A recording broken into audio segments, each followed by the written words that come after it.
You're muted. I'm on the wrong side. Hello, ladies and gentlemen, everyone. Jen's politics have officially changed. I'm to the right of Peter. Welcome, everyone. It is, what night is it? It's Monday night. It's time for Revolutionary Change. I'm Jen Perelman. And I'm where I belong. I'm Peter. There you go, on the right. right of me. Right of you? Well, you're definitely to the right of me. So it's a little too early to talk about this, and I'm probably not going to be able to get to it until Saturday because Lord knows I'll have one hell of a pontification to talk about. I unfortunately scared Jen and Rachel earlier today with a very unflattering photograph of the potentially to be exiting congressional representative from Florida's 25th district. So much so that put it up how you sent it to me, because I'm going to at least give everybody. Are you going to put that same picture up? Because I'm going to give everyone else. I will on Saturday. Yeah. Oh, okay, because you should definitely give people the warning that you did not give us. Nobody should have to look at that, especially first thing in the morning. Governor DeSantis put out the new map, and it's probably going to hold. My guess is that if one of the congressional representatives is going to get saved, it's going to be Kathy Castor out in Tampa Bay. But I think it is very, very safe to say that of the 4 congressional representatives that are on the chopping block in Florida right now, the number one representative who looks like they're about to be on their way out is Debbie Wasserman Schultz. She's number one. That would be so glorious. I wonder if there might be a party when that happens. Like I would think there would be like a lot of celebration. I think a lot of people will be very happy once she's gone for sure. Oh, yes. It'll be like Ding Dong, the witch is dead. All the munchkins are going to come out and thank whoever that is. Well, I've debated what was going to be like my first real Substack, if you will, in terms of like a lengthy write-up in terms of the overall experience. And I will have a lot to say, not just about her, but about all the surrounding elements in the political arena and why she was able to hang around as long as she did and how this is pretty much the only way she was going to go. Lord knows she'll follow the same path as Ted Deutsch. She'll get herself a very nice paying job with one of the top Israel lobbies, which quite frankly is probably what she would want to do anyway, because she'll get paid even more money since her days of insider trading will probably be over. So she's going to have to find a new way to scam the American people. That'll be the way. But I don't see her doing what Deutsch did. See, the thing is that Deutsch is likable. Yeah. Ted Deutsch is, I mean, he's a libtard and I don't like his politics, and he definitely is a shill for Zio, but he's a likable guy. People don't hate Deutsch. So when you're that, you have job options because yes, you can be a lobbying person because people like you. I don't know who would offer Debbie a lobbying job because nobody likes her except the people that are paid to, that she bullies or blackmails. Like there's nobody who just naturally likes her. So I don't see how that would be a good lobbying person. No, I don't either. And if there is a second person that is very deservedly going to lose their seat, that, of course, is Zio Pussy, Jared Moskowitz. I think there is a very high likelihood that he's out as well, probably because it's a very, close. There he is, guys. There he is, Zio Pussy. He is very likely going to go, right? We think he'll go. Well, his district is highly competitive to begin with in terms of the way it was. Well, it was always considered a competitive district. But, when you are a really good federal representative in terms of the constituency liking you, regardless of where the numbers fall, Ted Deutsch, he's as big a Zio as Jared Moskowitz is. Yeah. But Ted Deutsch is a nice guy. Jared Moskowitz is a sort-of little prick. And so whereas Ted Deutsch would win his elections by 8 to 10 points, Moskowitz was winning his by like 2 to 4 points. And that does matter. When people don't like you, they're less motivated to get off their ass. And especially when you're a Nepo baby and you're an asshole, those two things are a really bad combination in politics. They really are. And so he is very likely going to be on his way out too. So I will have a lot more to say about this. Maybe we both will, depending on when the map is officially signed. But it does. Never count your chickens before they hatch. But I think there's a very high likelihood right now that that is what is going to happen. And we'll have a lot to talk about. And one will not be missed. And in the grand scheme, this is a good point. Thank you, really. That is a good point. I do think that is something we could use as a projection.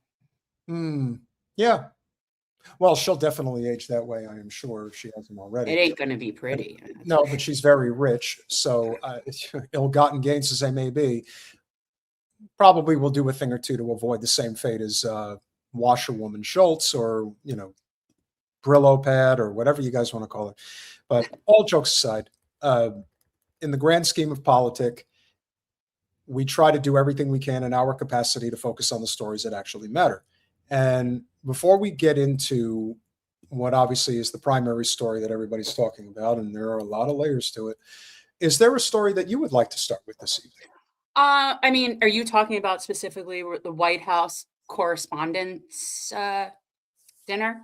Because, well, it depends on what footage you actually pulled, because to me, the best footage was the Amanda Seales footage, where she basically talks about Stephen Miller using his pregnant wife as a human shield and literally steering her in front of him, holding her titty. He's literally holding her boob in front and holding her pregnant body in front of his as he navigates himself outside of an active shooter situation. And then as they're running by, you also see in the background Cheryl Hines, who is, I believe, in her 70s, and is struggling to get up and down a stage and steps while RFK and everyone leaves her sitting there. And I did see my guy James Coppola do a little video and saying, "Hey, RFK, you forgot your fucking wife." But I just found the entire display to be the most anti-manly cuck beta display of again, I can't say men. These are not men. I don't know, but there wasn't a single man that I saw acting man-like in that whole scene that I saw. Not one. Not one. Bunch of fucking pussies. Stephen Miller using his pregnant wife.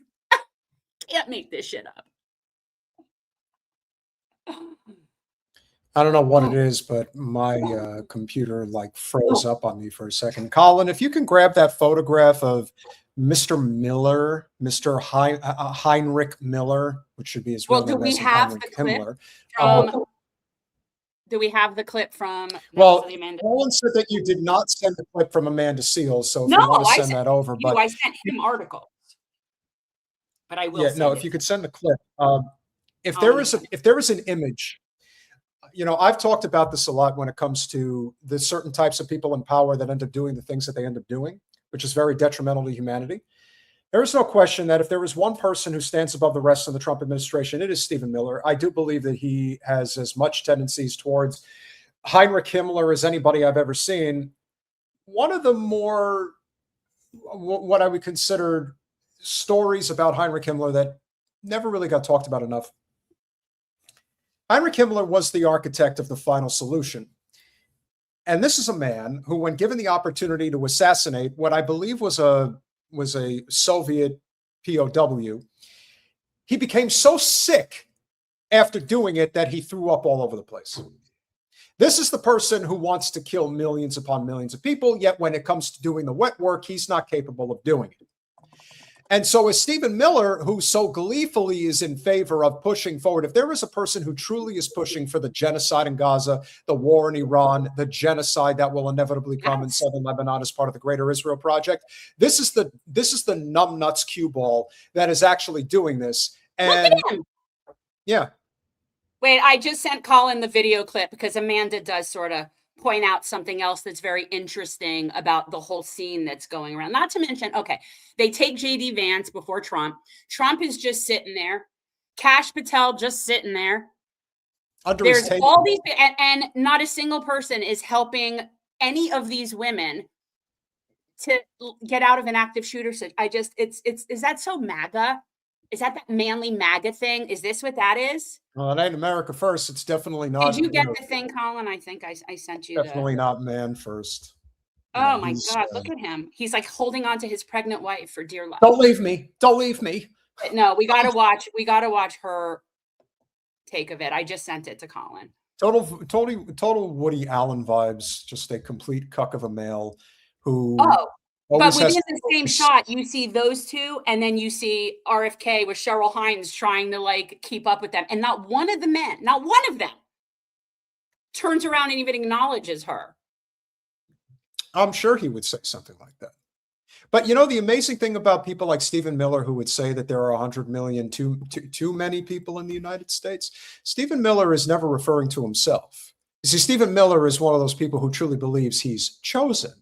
And when you're chosen, you're above reproach. That's the danger of allowing people in positions of power that believe that they're chosen, because then they look at others as lesser than, and they are expendable. All right, here it is. Here it is, guys. So if you don't follow Amanda Seales, I do.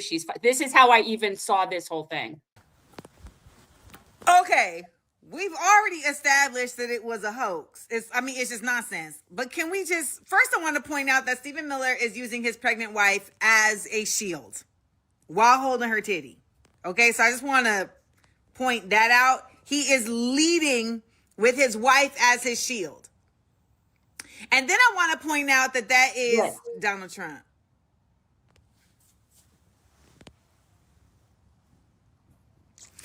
That's Donald Trump. Like, look at them. Look, watch.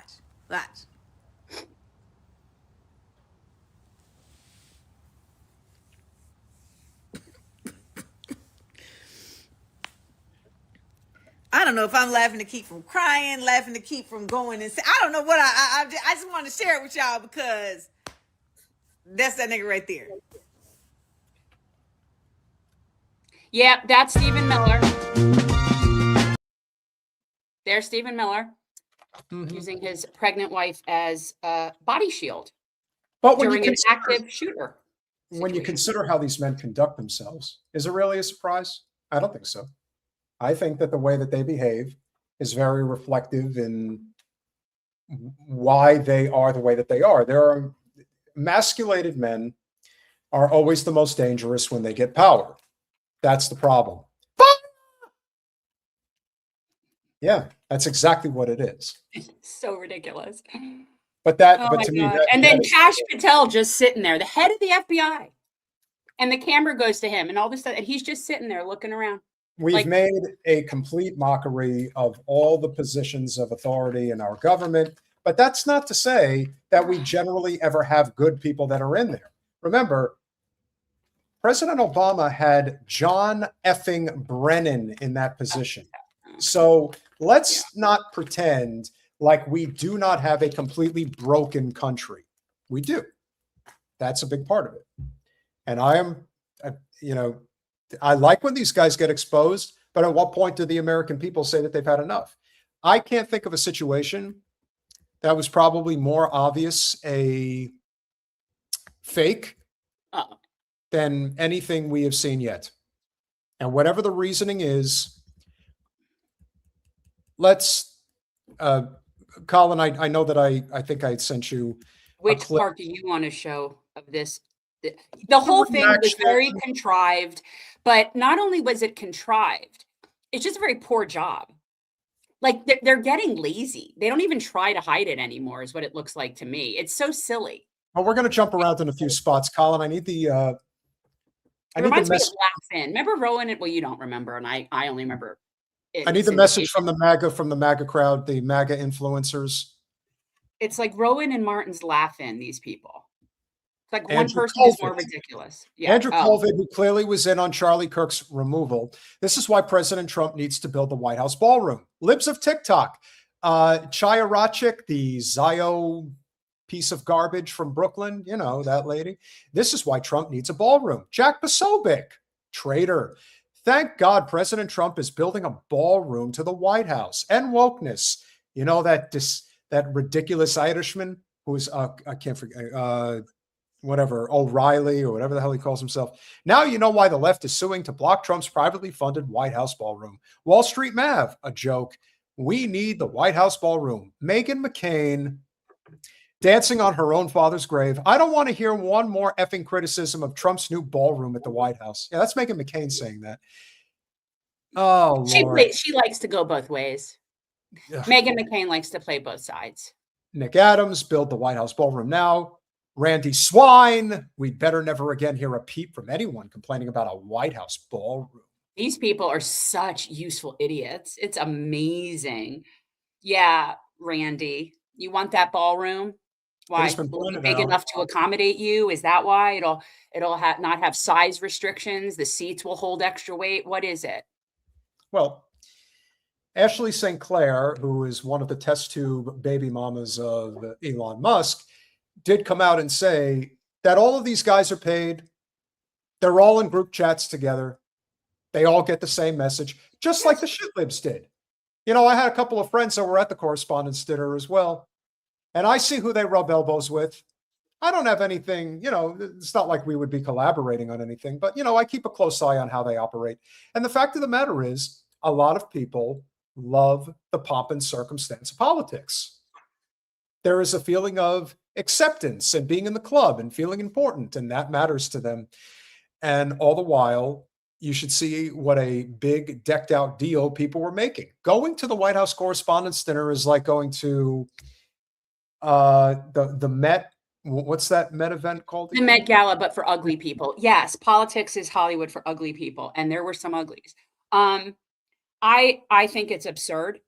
I think the entire concept of a correspondence dinner is the antithesis of what is supposed to be the fourth estate. I've always found it absurd that you would have basically the watchdogs is who the fourth estate is. Our journalists, our reporters, supposed to be watchdogs.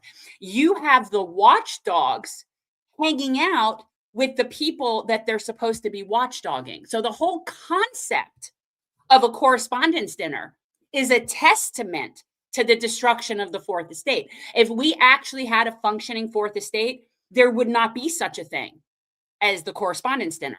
That can only exist in a benevolent oligarchy that allows in certain people that will spread their message like a dictaphone. So that's who gets to go to the White House Correspondents' Dinner. And that right there, by definition, means they are no longer being our watchdog. They are no longer a practicing fourth estate. They're lapdogs, not watchdogs. And so to me, the Correspondents' Dinner is absurd anyway. And as a journalist background person, there's no universe wherein I would go to something like that. When you think about Mike Huckabee's daughter and how, again, she doesn't, honestly, I don't even want to call her Sarah. I just want to call her Mike Huckabee's daughter because, again, another Nepo baby in politics. What else is new? I remember when they had the White House Correspondents' Dinner back in 2017 and everybody was up in arms because Sarah Huckabee was catching shit for being such a nasty press secretary, but also just being a woeful liar, which is what they all do. And lo and behold, today, she's one of the biggest Israel cucks at the state level as the governor of Arkansas in one of the 3 poorest states that, believes in giving endless amounts of the limited resources in the state of Arkansas anyway to the state of Israel. And that's just an example of why this is about class. If you're in the club, you're allowed to get away with this. That's what it comes down to. So who is the shooter? What do you got, Street Cat Munchies? What do you got? What's your strain? What do you have your strain? What do you got? I got blue limeade. Blue limeade is the strain of the day. Thank you. Yeah, I need some for this. So the name of the shooter is Cole Allen. Cole Allen Why are we developed a naming the prototype Patsy? for a wheelchair emergency brake. The wheelchair brakes tend to lock the wheels, but don't actually lock the chair to the ground. The idea with this is to prevent it from moving at all. Recent Aging into the Future conference held by St. Barnabas Senior Services and the Eisner Foundation offered a test run on products that have the potential to enrich the lives of seniors. 14 different tech startups got to present to over 300. When was that? Do we have a date on that? 2017. So he was a student at Caltech, which is one of the best institutions in the entire country. So he clearly is a smarty pants. But apparently he's also got some other things in his arsenal, such as this. I Now, don't trust this picture. It's been debated, but evidently this picture is correct. Now, why is it correct? Because it's getting pulled from the internet. Or is it getting pulled because it's not correct? I don't understand. No, somebody would have come out and said it. People are saying that they're having I a hard saw time. somebody say that it was AI, that he was not wearing an IDF shirt, really. See, Well, that's this is what I they're heard. saying. Again, Look, I don't know. guys, we can't, Peter and I are not equipped to be able to verify things like that. So everything has to be taken with a certain grain of salt now that we're dealing with AI pictures everywhere. That's just where we're at. But here's the thing. But here's the thing that's also going around, which of course is an example of why you know that this is a patsy situation. They're all trying to debate whether or not this person was free Palestine, pro-Israel, because in the end, that's really all that matters is how do we spin this narrative into anything other than what it was? So that picture, for people wondering, was a picture of the alleged shooter of the Correspondents Center wearing an IDF or IOF t-shirt. But again, I saw somebody saying before now even that it was AI, so it's hard to know if it's real. And again, the point is this: it doesn't matter. No. I would suggest that all of that is irrelevant. We all know collectively that this was bullshit. We don't know exactly how logistically, we don't know who was involved, we don't know the actual story, but we know that it sure as shit isn't what they're telling us. So, and I honestly, it doesn't matter to me what his motives are.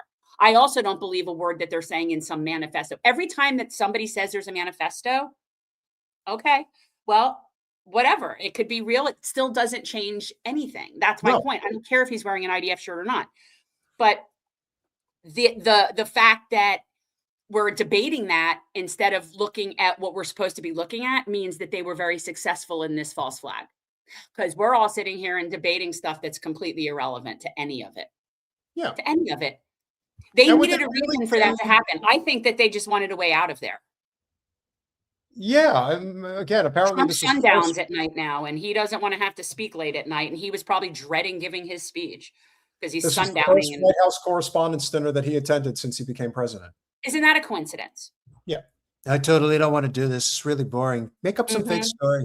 It'll be exactly. Really so they find a manifesto. And I've always thought this, just as somebody who's followed a lot of these types of cases. I don't believe a single thing about what they're saying, how they got it. Now, if I were sitting on a jury and somebody walked me through their chain of custody from where they got the manifesto, and I actually watched a proper chain of custody evidentiary hearing, and I know that maybe I would. But what I know is every time there's a manifesto, it always so very conveniently gives the exact narrative that the establishment wants to give. So that's why I don't believe anything unless I see a chain of custody. I didn't see a chain of custody. I don't know where they found that. I don't know if it's been authenticated. I don't know shit. So that's the problem with manifestos, anywho. If there's a reason why we both agree that this is a false flag and that something clearly doesn't add up, here's a pretty good reason why that is the case. I just want to go find Erika, go home. Be with your maybe existent or non-existent children. You such a trad wife. You think women should be home. Why the fuck are you all dressed up in Washington anyway? Aren't your kids in Arizona? Like, if they're real, I question whether she has real kids. But like, what the fuck? What are you doing? I just want to go home. I didn't see anybody else. This woman. Yeah. I didn't see anybody else acting like this. I mean, yeah, there were little pussies, running around like Stephen Miller, Kash Patel. Hey, listen, I was so caught up in the moment that I didn't realize that I had left Cheryl behind. Yeah, it looked like it was his priority. And look, I get that Secret Service does what they're supposed to do. Their job is to their person that they're watching. I get it. But if you are watching someone who's elderly and has an elderly spouse and they're with them, those are contingencies that need to be like accounted for. And that's the problem. Okay. You don't do it that way. All this was a display to the whole world at how incompetent our Secret Service is, how incompetent our FBI is. Like, this was just, if they wanted to display that for the world, they were very successful, because this looked like a joke that this guy even got that far. All of it.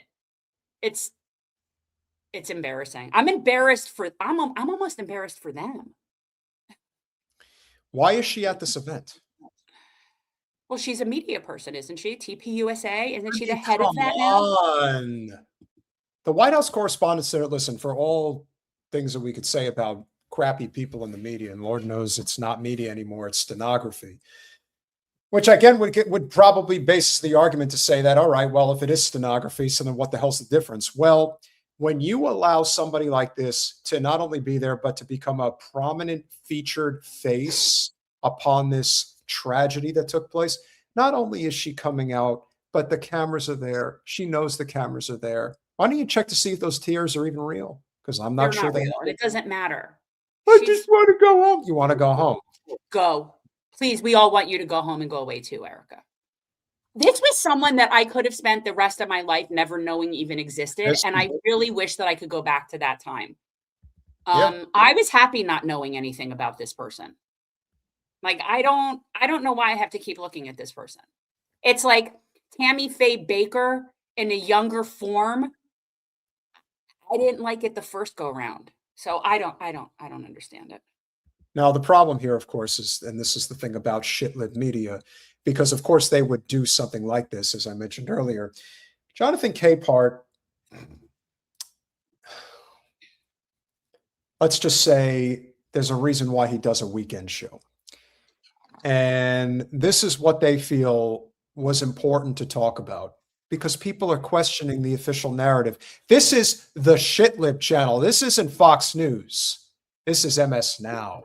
I'm disturbed by, as we woke up this morning, is seeing folks on the internet say that this was a false flag, that we are basically all in cahoots to say that this was staged. And I think as someone who, for all of us, who was in the room, who had to jump on the ground, who had to text our family and friends and tell them that we're okay, calling our moms, like so many people in this country have done for decades, to see people say those kinds of things, it is frustrating and it's disturbing. It shows the issues that we have to try and fix in this country. And I think nothing taught us anything better than, the importance of journalists being on the ground, in the room for moments of historic significance than last night, us all dropping to the ground and literally like 5 seconds later, phones up and around so that the American people get a firsthand account of what's happening in a room where the most powerful people, including the president and vice president of the United States, were at. Yeah, who is this man? I don't know. I don't know, but he's acting like I do too. Here's my problem with the afro. I'm going to tell you my problem. I really like getting in a hair, and it's such a no-no for me. And I've learned this very much so with my Black friends about the hair and the whole thing. And I get it, but I'm like that with if there's a little blonde kid with curls, I want to get in it. And so I see an afro and I want to get in it. I don't. If you listen carefully to what he was saying, which I thought was incredibly ridiculous, he's talking about this event like it's the most impactful thing that's ever happened in the history of the world. And then he's also talking about, I was in the room with some of the most powerful people, including the president of the United States. And again, this is the thing about shit-lib politics that drives people insane, which it absolutely should. The pomp and circumstance is something that the liberal class absolutely lives and dies for. Yes, They more love so than the right. 100%. Well, that's also, again, it's a class thing. If there is one thing that is distinctly different between the two parties that we have obviously seen, it's that the shit liberty type stuff, that doesn't go over very well with the average, conservative, if you will. They're not. Guys, I don't know who this man is. I was simply complimenting his hair. And saying that I do have a little bit of a hair thing and I do like to get into it. I don't know him. That's a very good point. Well, let's hear what Mr. Cape has. There's that. Saw something that, the false flag, this was staged, is a big thing in MAGA world. But I'm hearing that from on my social media pages from people on the left also thinking that this was staged, that this was a false flag, that this was something being done on purpose. And hearing you speak, Eugene. Do you know what type of security protocol it is required in order to get through something like that? Do you have any idea? But yet I saw people saying that there was like no security. I saw people saying that they weren't even checking guest names. They weren't even asking for identification. And if that's the case, then that just goes to prove to you that it is a false flag. That's what I'm saying. There were, I don't remember which clip it was, but somebody who was there was saying how easy it was to get in there. And the fact of the matter is, yeah, they did have some basic security measures, but they didn't account for the fact that somebody could have checked into the hotel the night before. So this is the thought process of very, very, I'd say, poor, inept security. I you know, that's how it was. But the security, they didn't check IDs. But here's the thing: we know Code Pink got in. That's really not the issue here. The issue here No, they is got that, escorted out, but yes. correct. Yeah, within like 5 seconds. You see, But can we say how cute Medea was in her pink gown? Adorable. Oh yeah. If So was her. anybody gets like the green pass to get dressed up for an event like that, it's Medea. If it's coming from the right and it's coming from the left, these conspiracy theories, it says to me that there feels to be a lack of trust in this country. Yes. And empathy. And if people can't see that a Welcome to the party, pal. Really? There's a lack of trust? Oh, we passed lack of trust a long time ago. Ladies and gentlemen, We're now where we know the moon landing isn't real. We're past lack of trust. ladies and gentlemen, let me tell you something about Jonathan Capehart. He lives an extremely, extremely affluent. He looks it. Yeah.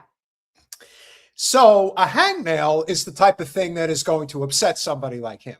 And they truly, there's one thing I really want you all to understand, that when it comes to class, race doesn't exist. If you're in the club, you're in the club. That's it. And you also will suppress other people as well to stay there. Especially people in your own race. Like, yes. There's a reason why they call it black faces in high places. There's a reason why good. he's insulted by the idea that people think that this could be a false flag. How dare ye even suggest that this could be a false flag? Do you not understand that everything is a show now? Everything. And you know something? I just realized something about this whole thing. So before I had black friends, and I mean like friends, not just coworkers or people that I know, like friends. You mean like people in the Democratic Party claiming that their friends are black? No, I mean like real black friends. So before that, I don't know that I ever would have noticed what we call black faces in high places. And I don't know that I would have ever really noticed black people in particular, or any group really, like that I would say, you're so shitty to your own people. And I never thought of it as much as I think of it now, knowing what I know.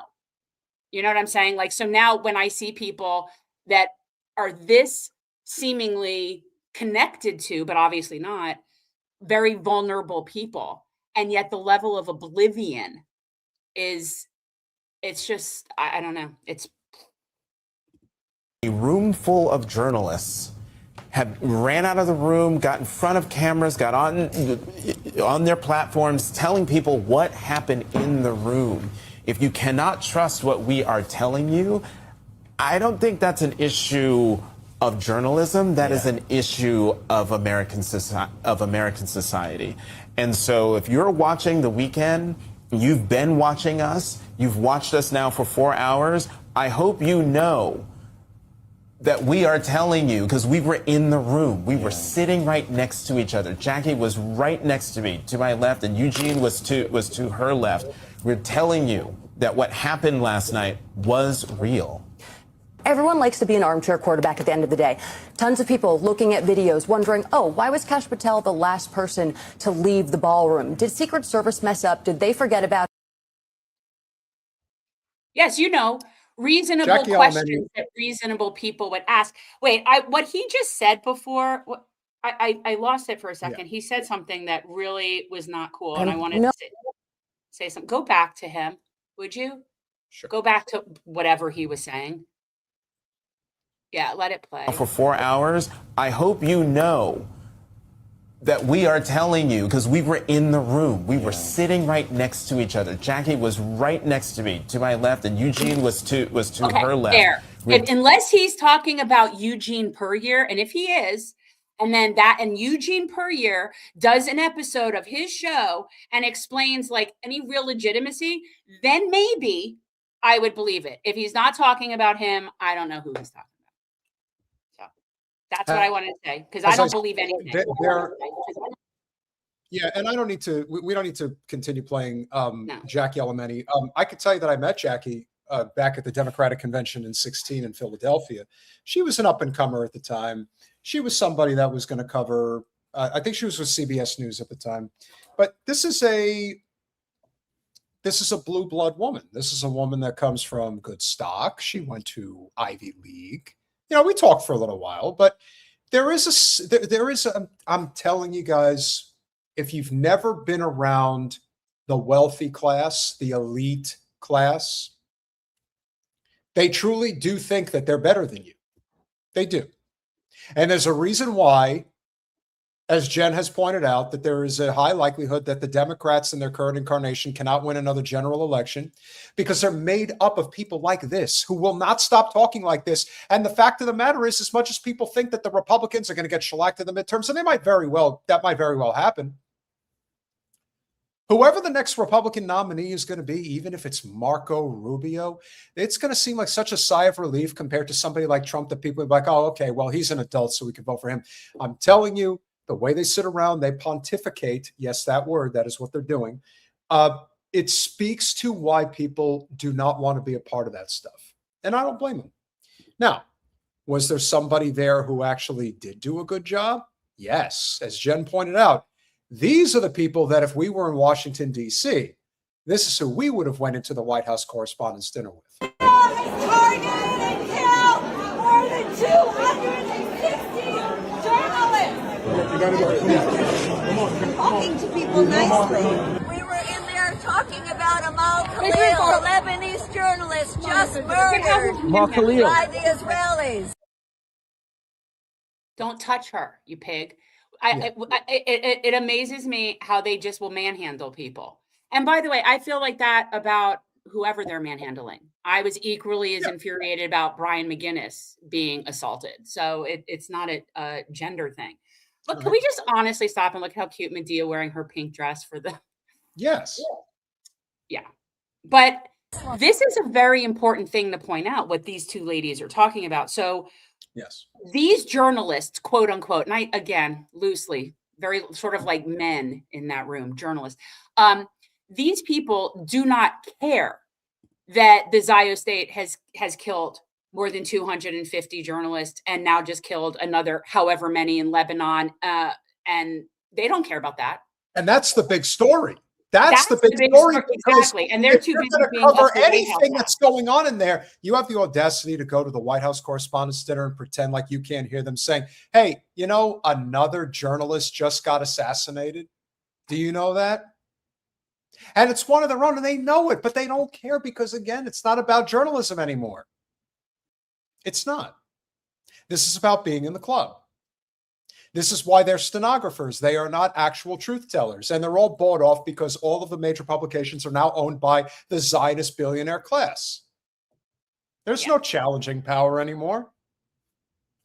In fact, they look at you cockeyed if you try to do it. Like, why are you trying to disrupt things? Medea Benjamin. Who do they think they are? Medea is awesome. Activists? And we were there with the picture of Amal Khalil showing Wolf Blitzer, the picture. He said, I don't know who that is. We said, you should know who it is. He's a liar. She was just assassinated. He knows exactly who that is. He knows exactly who that is. He sure He's does. a total piece of shit. And he is a him and Dana Bash are and Jake Tapper. There's your three amigos right there, your three stooges, your three Zio Jewish stooges. Wolf Blitzer, Jake Tapper, and Dana Bash, the three biggest ones at that particular event. No two ways about it. Assassinated by the Israelis. She was under the rubble for hours. while they wouldn't let the rescuers come in.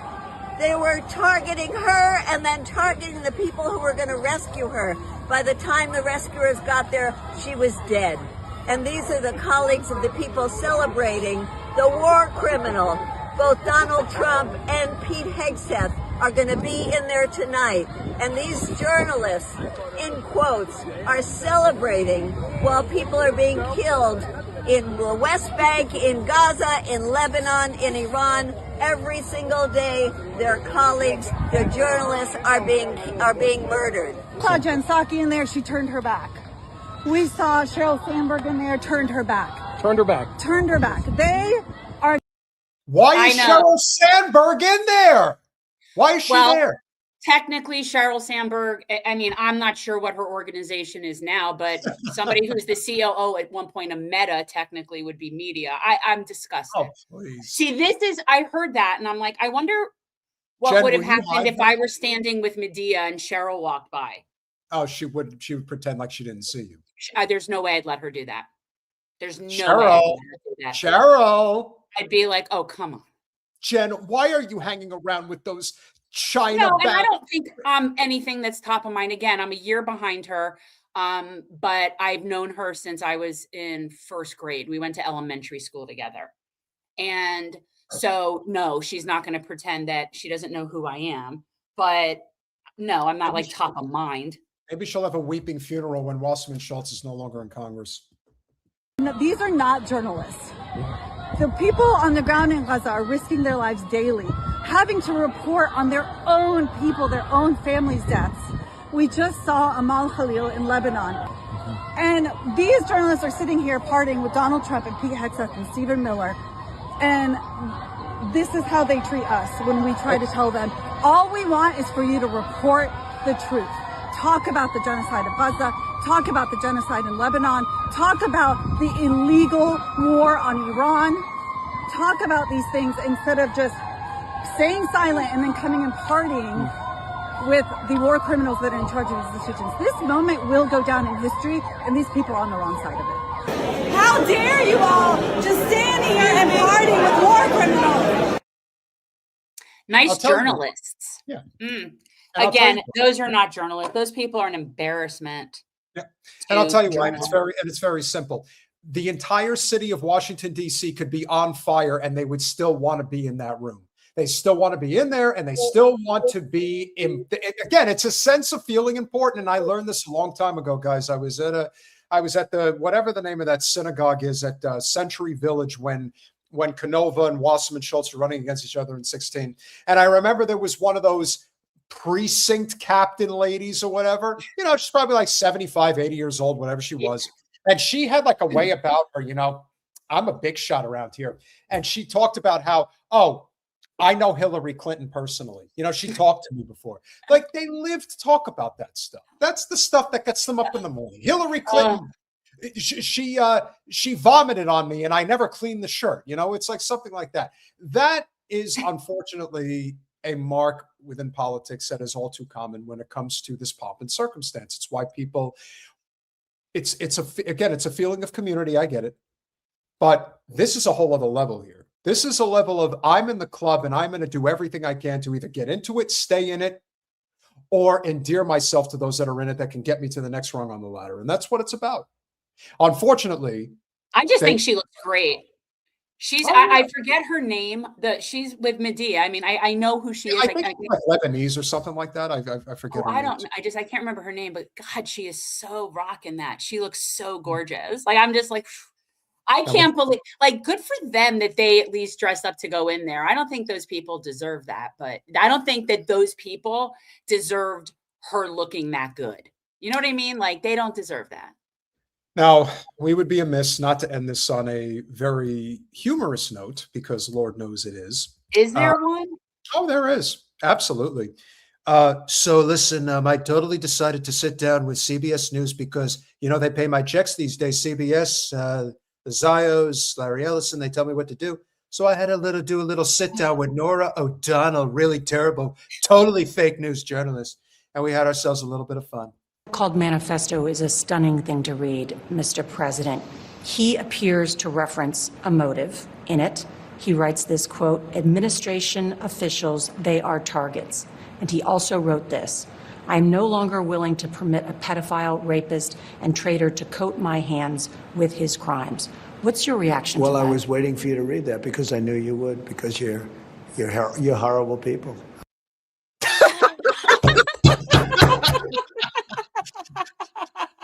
Can we just talk about what a really, really terrible person you are for telling me what the person actually wrote down? I don't want to hear that type of crap. You totally had to you put me on. First of all, did you see how his eyes were darting when she started?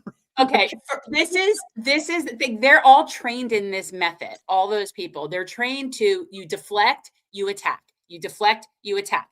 This was the whole Pam Bondi approach at her hearing. This is what they do, because obviously they have no connection to reality and the truth. Like, that's not a thing. No, definitely. At least he didn't call her Piggy, I guess. But this, I don't know why anybody would want to talk to him. I really don't. He's never going to tell you anything. But nothing that comes out of his mouth has value. He has diarrhea of the mouth. Listen, like, at least I tell the truth. I am the most honest liar you've ever seen. That's true. He is an honest liar. That's true. But I wouldn't want to talk to him. Yeah, he did write that. I'm not a rapist. I didn't rape. Of course not. Because if you were a rapist, you wouldn't lie about it, right? He's not a rapist. Now, he's not. I don't think it was addressed to him directly. That's why this is so interesting, because she read it to him and he didn't actually say. She said administration, right? But he's like, well, listen, I'm totally not the rapist. That's right, Kat. This will be he will be studied. Masterclass at Darvo. Masterclass. Yeah. Anybody. Do you think he was referring to you? Excuse me. I'm not a pedophile. You read that crap from some sick person. I got associated with all stuff that has nothing to do with me. I was totally exonerated. You were never tried, motherfucker. You were never tried. Isn't that convenient? What do you mean you were exonerated? Well, no, listen, I was exonerated because they didn't have enough to bring me to trial. That's what they told me. We're winning here, people. Really winning big time. Your friends on the other side of the plate are the ones that were involved with, let's say, Epstein or other things. But I said to myself, it's the other I'll team. do this interview and they'll probably, I read the manifesto, he's a sick person, but you should be ashamed of yourself reading that, because. Yes, she should be ashamed of herself for asking you the whole point of the interview, which was to talk about this manifesto of this supposed shooter. She should be ashamed of herself. Norah O'Donnell, who I always thought was a very pretty Irish woman. I've been following her work for a long time. She used to be a regular on Bill Maher. But look, she's got a job to do and she's doing it. And it's not like he even really did that much. Guys, if you haven't smashed that like button yet, please make sure that you do. We are up against it with the algorithm. Check those numbers. We know that there's at least 150 of you right here, right now, that did not hit that like button. If you could, it really helps the channel a great deal. Please do. He's definitely losing his mind. And it wasn't that good to begin with. Again, he's never been that bright to begin with. And now I do think he's suffering from some type of dementia. According to someone that I follow, some sort of frontal lobe dementia, and he's confabulating on top of lying. So he's always been a liar. Now I think, truly believes his shit. Well, it's funny with the last two presidents. It's like, on the one hand, they're both suffering from the same thing. Only one side, which I've always said, the Democrats are better at protecting empire than Republicans are. They knew to keep Biden as far away from the cameras as humanly possible. Whereas with Trump, it's like, no, I totally have to go in front of them. I always have to say what's on my mind. And no one is going to tell him not to. And even if they did, he's not going to listen to him anyway. So we'll finish it out. I'm not any of those things. Mr. President, and I these was are never, the gunman's words. Excuse me. Excuse You shouldn't be reading that on 60 Minutes. You're a disgrace. But go ahead. Let's finish the interview. The other thing that he wrote in You're disgraceful. the other thing in the manifesto that Let me, if I haven't said I it can't before, watch this anymore. You have to take it away. Let me say it one more time so that people are paying attention. Nora So- O'Donnell, you are a disgrace. And you're not even good looking. You're really ugly, as a matter of fact. I actually think Laura Loomer's a better looking person than you. Ugh, gross. The type of thing that he would say. But so gross. we have this. This is going to be, just remember, you have to put up with this for another, well, a little less than 3 years, but you still have to put up with it unless, as you have suggested, he's not going to make it 3 more years. No, he's not making it 3 more years. I mean, look, who knows when, but he's not in good shape. He's just not. And again, it's unfortunate because he'll never be accountable. He'll never be held accountable. That's the thing. He'll get the easy out, you know. But And before we bring in our guests, let's leave on this note, just so everybody knows, because this was the House Minority Leader, Apak Shakur, was questioned earlier today by the White House, I think it was the White House press corps.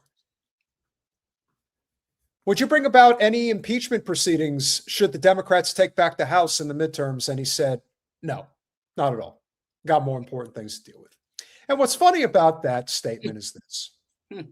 When they were doing their witch hunt against Trump in the first term, and we both agree that it was total bullshit what they were trying to impeach him for, now you have actually legitimate reasons to kick him out of office, and they're saying, yeah, we're not doing that now. So it just goes to show you that the reason why Trump was potentially getting the boot during his first term is because he was going against the grain of what the corporate establishment ruling class wanted him to do. And now that he's doing everything and then some that they want him to do, now you understand how this thing actually works.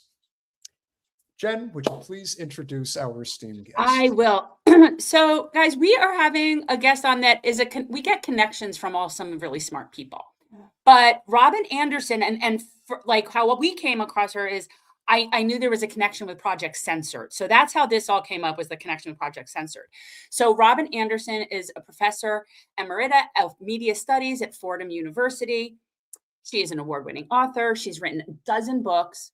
But we do know her as from Project Censored. And her new book is The Complicit Lens, U.S. Media Coverage of Israel's Genocide in Gaza. So this is a very good, yes, we're going to get to talk all about their media coverage of Gaza. So bring her in. I have to say, Robin, for somebody, for a channel that had the esteemed pleasure of having Oliver Stone as a guest, he would be envious of your bookshelf. No two ways about it. You've got a good one. We do tend to sort of we could almost do like a top 10. We always sort of rate guests' bookshelves behind them, and yours is really good. I don't want to move. Let's just put it that way. Well, there is an old saying. If you're a New Yorker, there's an old saying. I forgot who it was. I think it was like a lyricist that once said, "I wouldn't leave New York to go to heaven." So there are people who actually feel that that's a way of life. And are you a lifelong New Yorker? Is that where you're from? No, I was raised in Southern California, and of course, Project Censored is on the West Coast. So, I came here to teach at Fordham University and stayed. And I must say, New Yorkers, you do feel like you are at the center of the universe. It is hard to think about leaving this place. Yeah, let me start by asking. I mean, obviously, you're a media person, and what's funny is, as soon as I saw you, you really did remind me of my journalism 101 professor from when I was in college. And she walked in on the first day of school, first day of class, and basically what she said was, yeah, less than 5% accurate what's going on in the world, right? And started to break down why. And as soon as I'm like, of course you're a journalism teacher. But let's talk about this book and what was, obviously this is the issue of our time. And we've been talking about this pretty much nonstop for 2.5 years. And I just want to hear what you've discovered in terms of what's going on now with journalism versus what you've seen in the past, because you've seen this for a while. This isn't new. So you've seen the transition of what used to at least seem like real journalism to where we are now. So I'm curious if you could first talk about when you decided, okay, this has to be its whole own book. just how bad this is. And then what you've noticed is like the decline. Right. Well, the theme that goes through the book is that, gosh, on so many levels, journalism just abandoned its profession in so many ways. Just the basic rules of journalism were almost daily violated. The U.S. journalists, you know, they have a mission. They are supposed to inform citizens in a democracy. We have to have the information so we can then make our own decisions and formulate our own opinions based on information. The establishment media not only hid a lot of what was going on in the ground in Gaza, but they followed one side of the story. Even though they called it the Israeli-Hamas war, they never told Hamas's side. We were dependent on Jeremy Scahill to tell, if you will, to tell Hamas's side on the war. It was always translated through a U.S. or an Israeli talking head. They relentlessly followed the Israeli talking heads, their talking points. They repeated. I got to know these Israeli spokespeople. You know, Daniel Hagari was one of them. Over and over again, he would be shown to be a fabricator. His stuff was not legitimate. People on the ground would compare it to what he was telling people after they destroyed Al-Shifa Hospital first in November 2023, and then later in March and April 2024. In both cases, he lied to the journalists and they repeated it. So there's supposed to be some standards in journalism where if you understand that one of your sources is not forthcoming, is not telling you the truth, that he's been written up in the Israeli media, in Haaretz, for example. He and others, another famous fellow was Yossi Landau, who was a member of this very propagandistic organization, Zaka. And the mainstream media never told us who Zaka was. You know, they weren't a humanitarian first responder organization. They were working with Israeli propaganda. So the repetition and the continue to airing the pseudo evidence and videotapes, even one just wacky invented three-dimensional videotape. Do you remember that of there were supposed to be these tunnels, this whole Hamas Pentagon underneath the hospital? That was insane. I mean, it was a complete figment of the Israeli imagination, and yet they kept saying, "Oh wow, there's these tunnels, and Hamas has got a Pentagon down there." It's just all, you know. There's just so many details like that to talk about. Robin, Jen, you had a thought? No, go ahead. Go ahead. Robin, it's pretty clear to me that, and this is just from personal experience. I mean, again, you're in New York City. I'm from New Jersey, and you know, we come from a part of the country where Zionism is at its most prominent, quite frankly. And one of the primary reasons that I think that this is the case, especially in places like Manhattan and Brooklyn, is because of the concentration of wealth. I think that there is, without question, a very big economic component that is tied into this, because if anybody has ever encountered the average Israeli, they're not nice people at all. In fact, when they say that they're the chosen people, they truly mean that they are better than you. Period. And when it comes to that sort of disposition, generally speaking, with average people, and you would think, well, I wouldn't want to do business with them. But unfortunately, because of the way the capitalist system operates, even in its late stages here in the United States, I think that's a huge reason why they have as much control as they do. I think if those elements were not involved, I think that things would definitely be a lot different. But I also believe that one of the reasons people have just kept their mouths shut, quite frankly, for as long as they have, although things are now changing with Zoran in the mayor's being in City Hall and in Gracie Mansion, I think that in some ways is starting to make things really change in a substantial way. But even prior to that, it was pretty clear that so many of these people that would like to say something, They just seem to be under the thumb of those that if you said a word, Right. there's going to be a lot of economic trouble for you, among other things. Your thoughts on that? Right. Well, I think you're absolutely right. The Zionist lobby in this country is particularly strong in New York City. I think what Zoran did, though, is really show the fault lines in that community. And that community is not monolithic. And that's what we found. And in fact, the young people, the way they're falling out now with their very low opinions of Israel. Israel is no longer this state that everybody loves. They've completely destroyed that. It's no longer that safe bastion on the hill, that this mythic place that everybody could go and be safe. And the Israelis' own policy has made them so unpopular and made their citizens so unsafe. I mean, we have to say this is the consequence of decades now of Israeli pulling further and further to the right, expanding into others' territories, always claiming that there was an outside enemy and that they had to destroy them.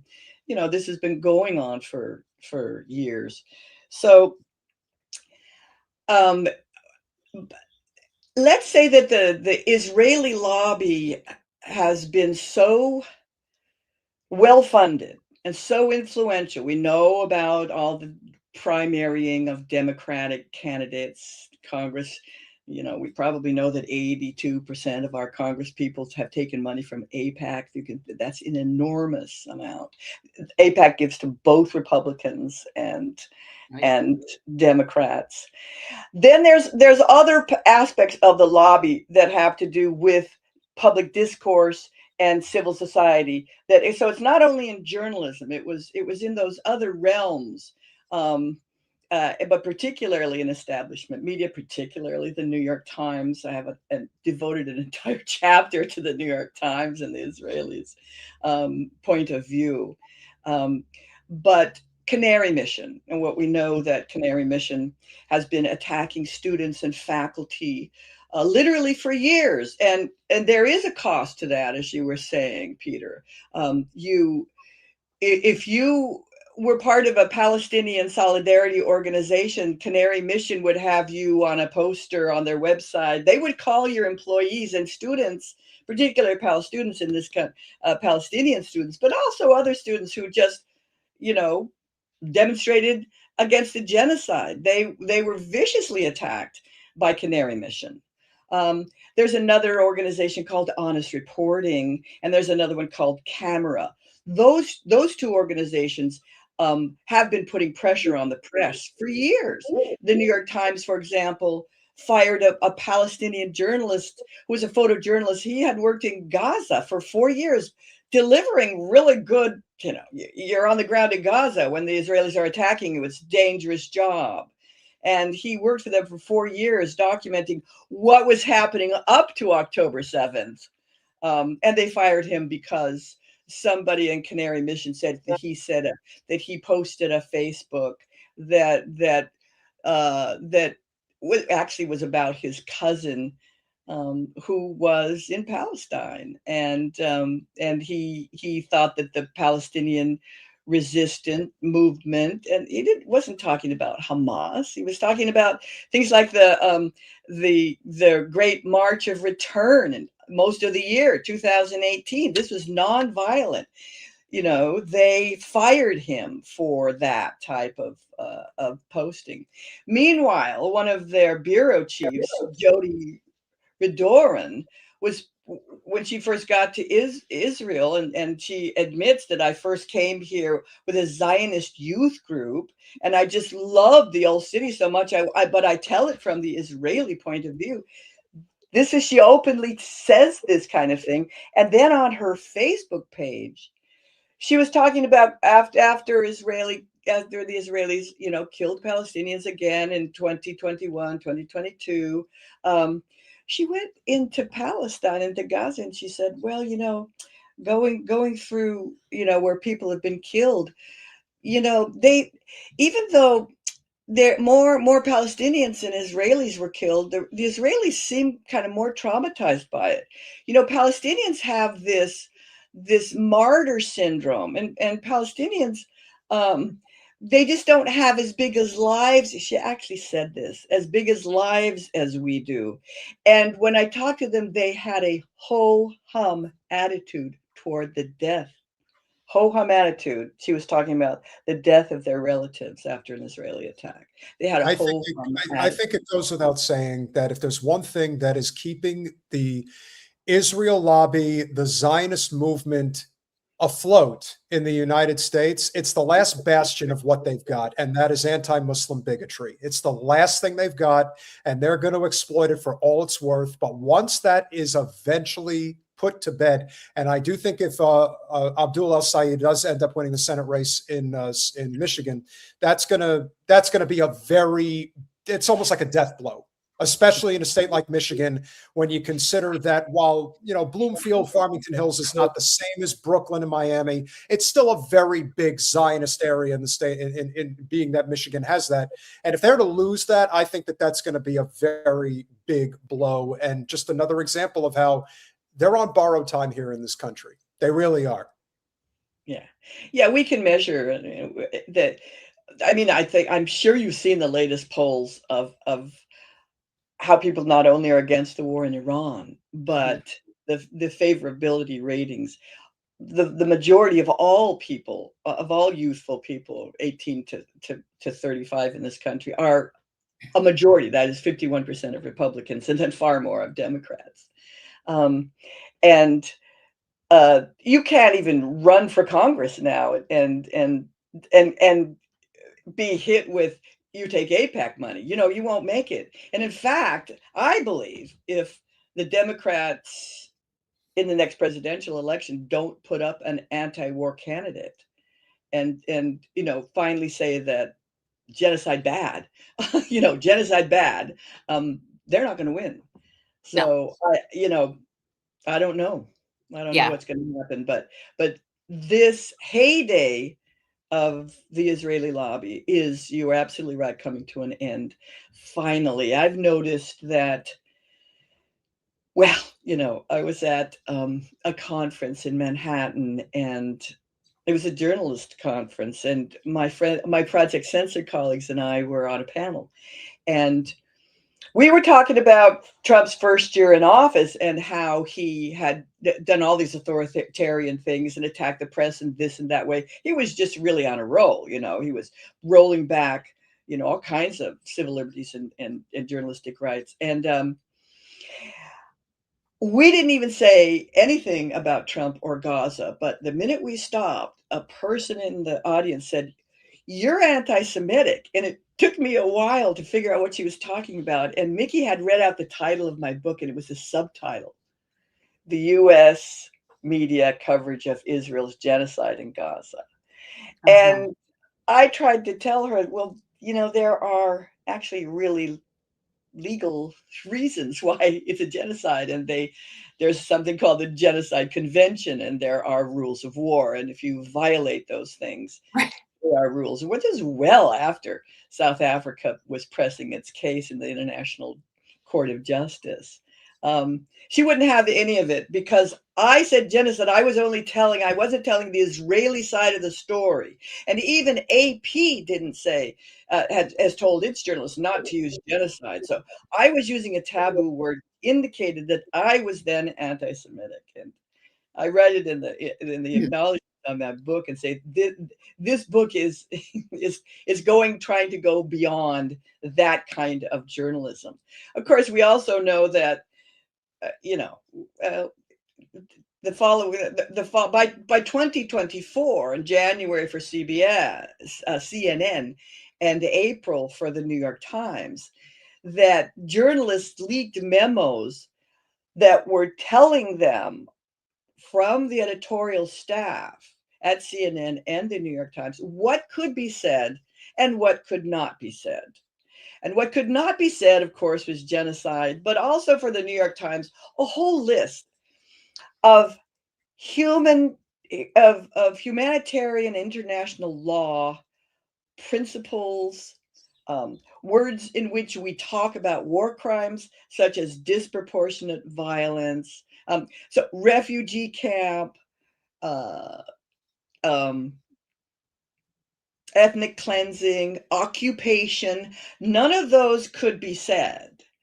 And they also said, well, you know, the Palestinians are really using our platforms, and so we can't use emotionally laden words like massacre, you know, because we don't want Hamas to use that.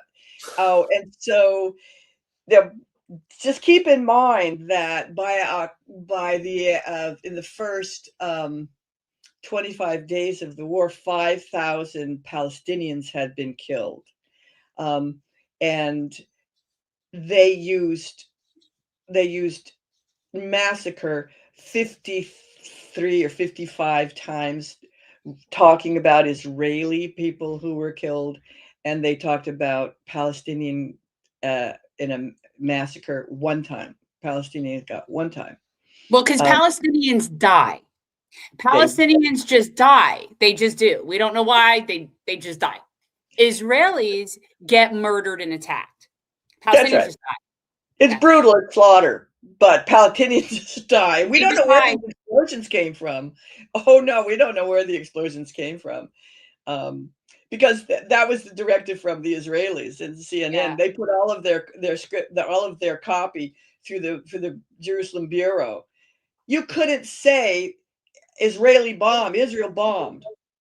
No, and what was the death count? So you've got these Palestinian death counts, which are abstracted numbers. Those aren't really people. They're I multiply by 10. Right, and you have to multiply by 10. You know doggone well that there's more than 72,000. I multiply by 10, and I think that's probably a lot closer. That's right. And how many people are under the rubble? How many children are under the rubble? And it's still going on. There's no ceasefire. Yeah, they've done counts where the number at a minimum, they say at a baseline minimum, it's 250,000, but it's very likely a 500,000 at least. And once you're in that territory. And that was already almost a year ago when they said that. Correct. So. Correct. That's right. And that's why, you know, it's always been a lie. And who knows when we'll ever get to the bottom of it. But here's the thing, and this is what we've been saying, I've been saying at least since the very beginning. There's very little, if anything, we can do to save the Palestinian people. What we can do is ensure that Israel's stranglehold with the State Department against us in this country, it is a revolutionary moment. That's what it's going to require. And as such, we have to put our differences aside and recognize that this is the fight of our lives. This is it. When you think, when you have people that complain about climate change, this is climate change on steroids. No one emits a bigger carbon footprint than our military, and you add that into what Israel's doing, there's nothing close. Look what they've done to Tehran.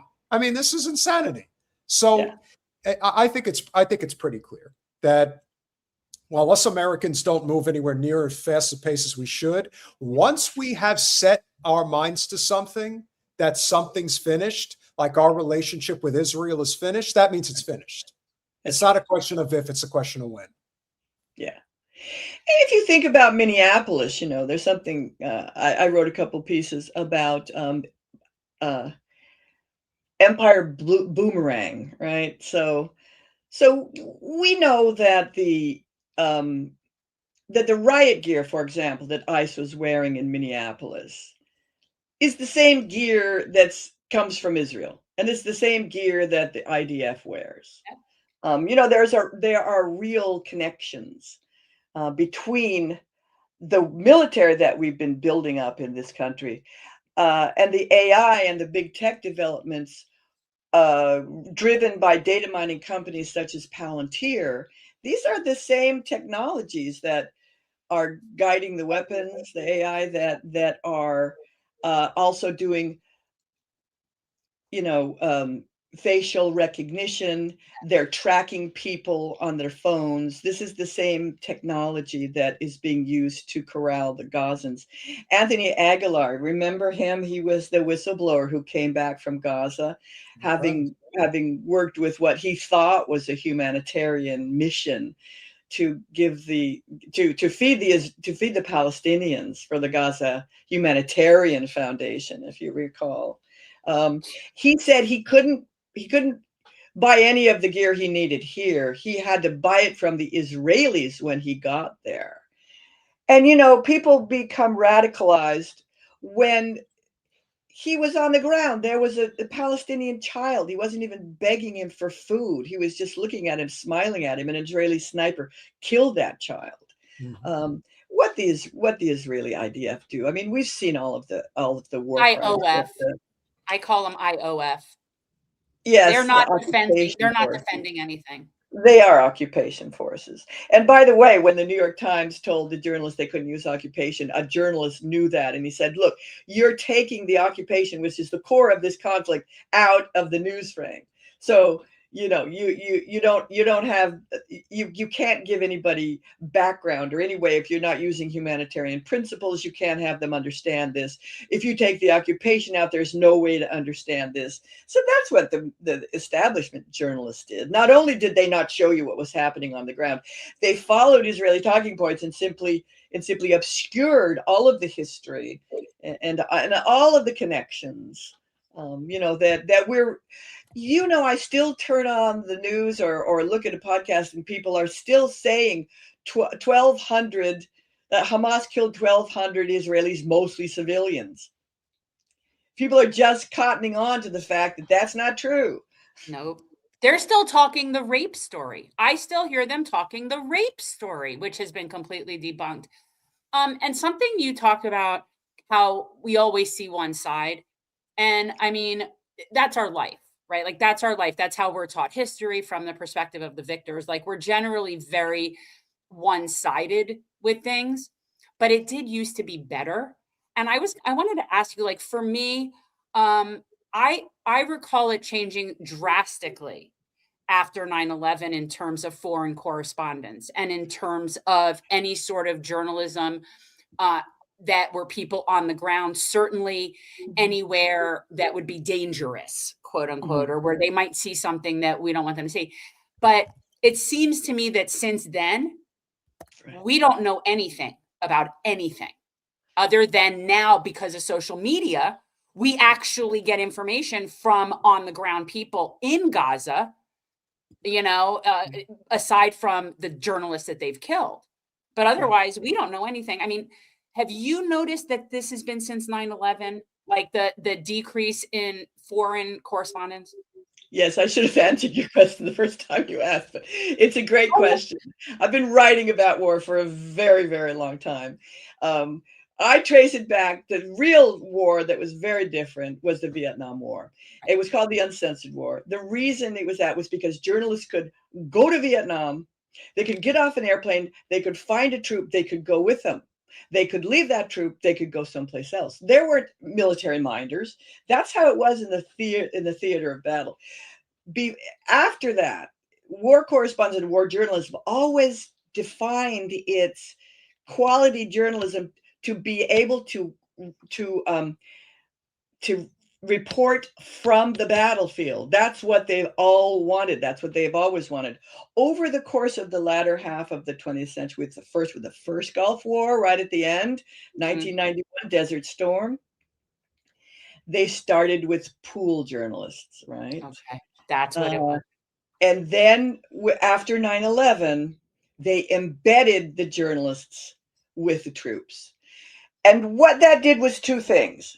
If you're embedded with American troops, you can't go and you're not going to tell the side of the story. In fact, in my book, A Century of Media, A Century of War, which looked at the entire century, I have a quote from somebody who was working for Fox News, and I asked her, she was in a boat in Kuwait waiting to go in and embed with the journalist, with the troops. And I said, if you see a fighter, or if you see a shot civilian, are you going to report that? And she said, our job is to tell the U.S. military's side of the story. That's a quote. And that's what they did. They told the U.S. And they treated it like, news is a constructed story. It's part of our culture. There are many similarities between narratives.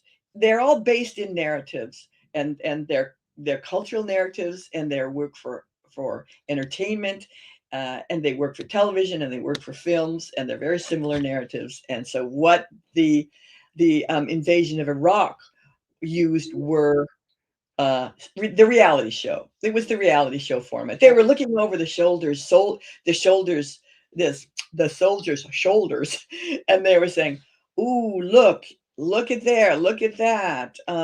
We're here, we're up, we're with them. How are you feeling, guys?" You know, it was reality TV, reality show, and then they actually established battlefield propaganda. They did propaganda in the field. Do you remember Saving Private Ryan, the movie? Well, there was Saving Private Lynch, the reality, which of course was not a reality. Private Lynch was a kindergarten teacher. Went back. She was with a battalion. She was with a supply battalion, and I think they hit an IDF, and they hit an explosive, and they blew up, and she was injured. She was at the hospital being cared for by Iraqi doctors. They tried the day before to deliver that young woman to a checkpoint and give her back to the Americans. They wouldn't take her. They came in and they did this extraction of this woman, endangering the lives of everyone in that hospital and the doctors that were caring for her, and took her out. And it was like No Man Left Behind. It was all of these movie things come together.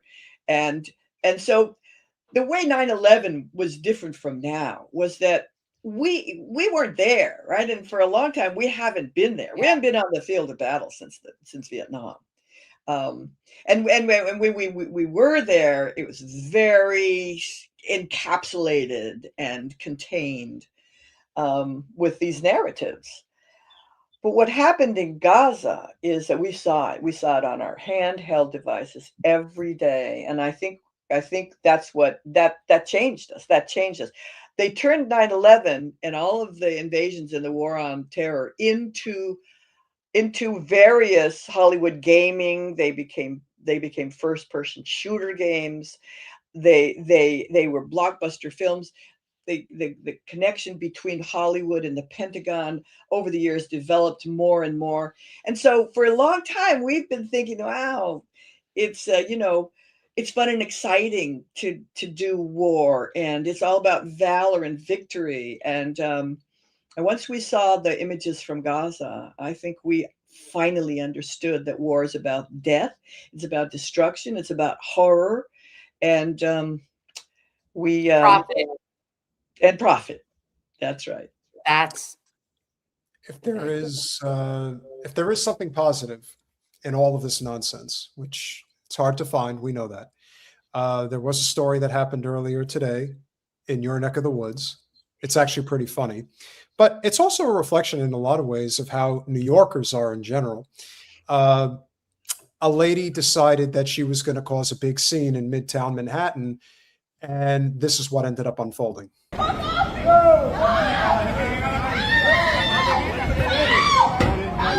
it again. Watch the.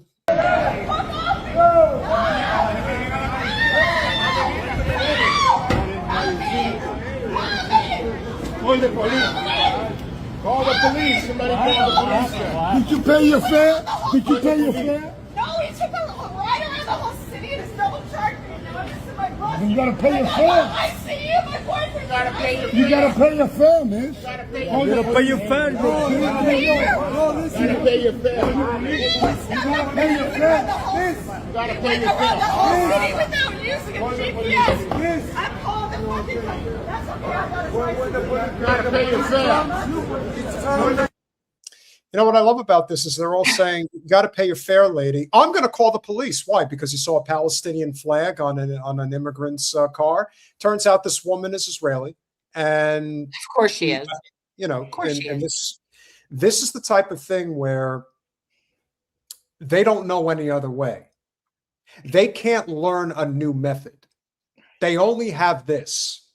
And once they have completely worn out their welcome, which clearly they have, which is why all of these men are standing around watching this woman screaming her head off like this man's attacking her, when in reality, what he was doing was not letting her get her bag. Because guess what, ladies and gentlemen, do you know why why the man wasn't letting her have her bag? Because she tried to skip out on the bill because she saw the Palestinian flag. there are very good things. There are. I think it's amazing that the American public. Abraham Lincoln said, if you tell the Americans the truth, they'll do the right thing. And I really think that's true. We saw what was happening in Gaza, and we believed it because you can see a difference of on the ground authentic reporting and documentation, and you could tell it from these constructed Israeli justifying talking points that are just ridiculous. But we didn't fall for it. We have been gaslighted. If you think about it, we've been gaslighted since October 7th. Oh, it was such a surprise. We did nothing. No, it wasn't a surprise. You killed 10,000 Palestinians from about 2001 to about 2022, and 10,000 people were killed in the Israeli Palestinian conflict. 9 out of 10 of them were Palestinian.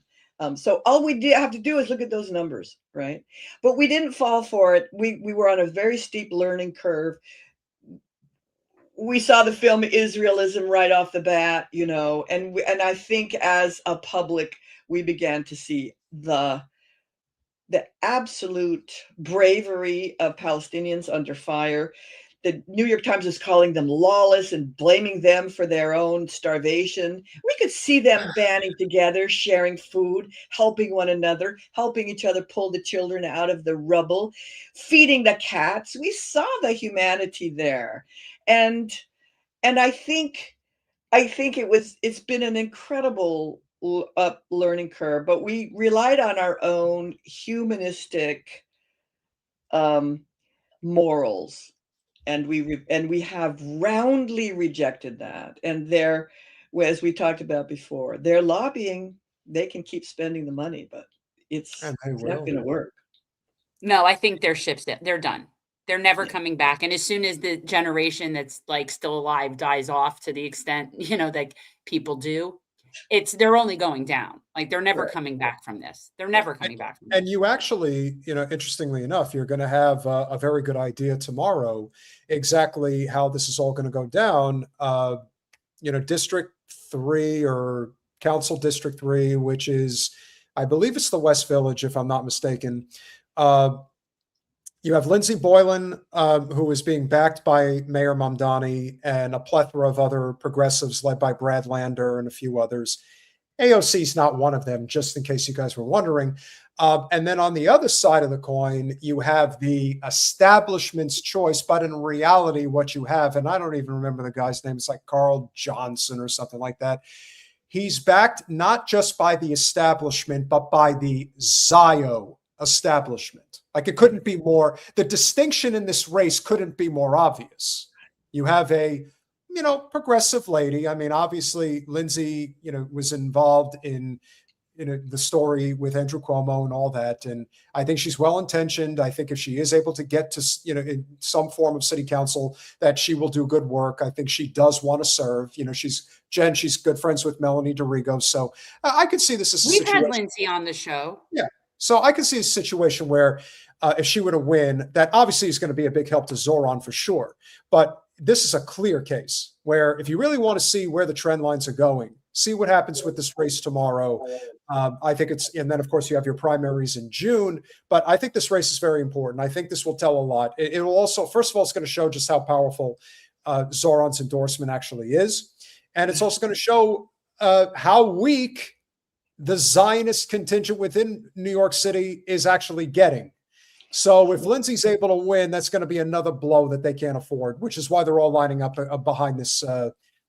Like I said, I don't even care what his name is. He's the Zio establishment choice. Don't name the food. You don't name the food. That's what I tell you. Don't ever name the food. Don't say the name. Lindsey Boylan actually went for a little fundraiser on the Upper West Side for her. She was one of the whistleblowers, of course, in the Cuomo administration. And what was so telling about that Zoran Mamdani against Andrew Cuomo, Kirsten Gillibrand basically made her name criticizing or all up in arms for Cuomo for when he was attacked by people like Lindsey Boylan when all of these women came forward and said, this guy's a bully, this guy's he's just out there, he's sexually assaults all kinds of people and women, and she made her name on that. I'm a handsy guy. Come on. And then when it's between Zoran and Andrew Cuomo, there she is, she's all for Cuomo again. I mean, the hypocrisy of these people. And they were they were a couple of, our senators, Chuck Schumer and Kirsten Gillibrand, voted against blocking aid to Israel, any more aid to Israel. 40 senators voted for it, and 7 voted against Bernie's bill. And they were 2 of them, and they are an embarrassment to New York. Let me tell you how many times we've been down there, going to their offices, and 100 people, like a couple of weeks ago, just in recent history, were arrested again for confronting Chuck Schumer. The man is way past his time. He needs to go home and go to bed.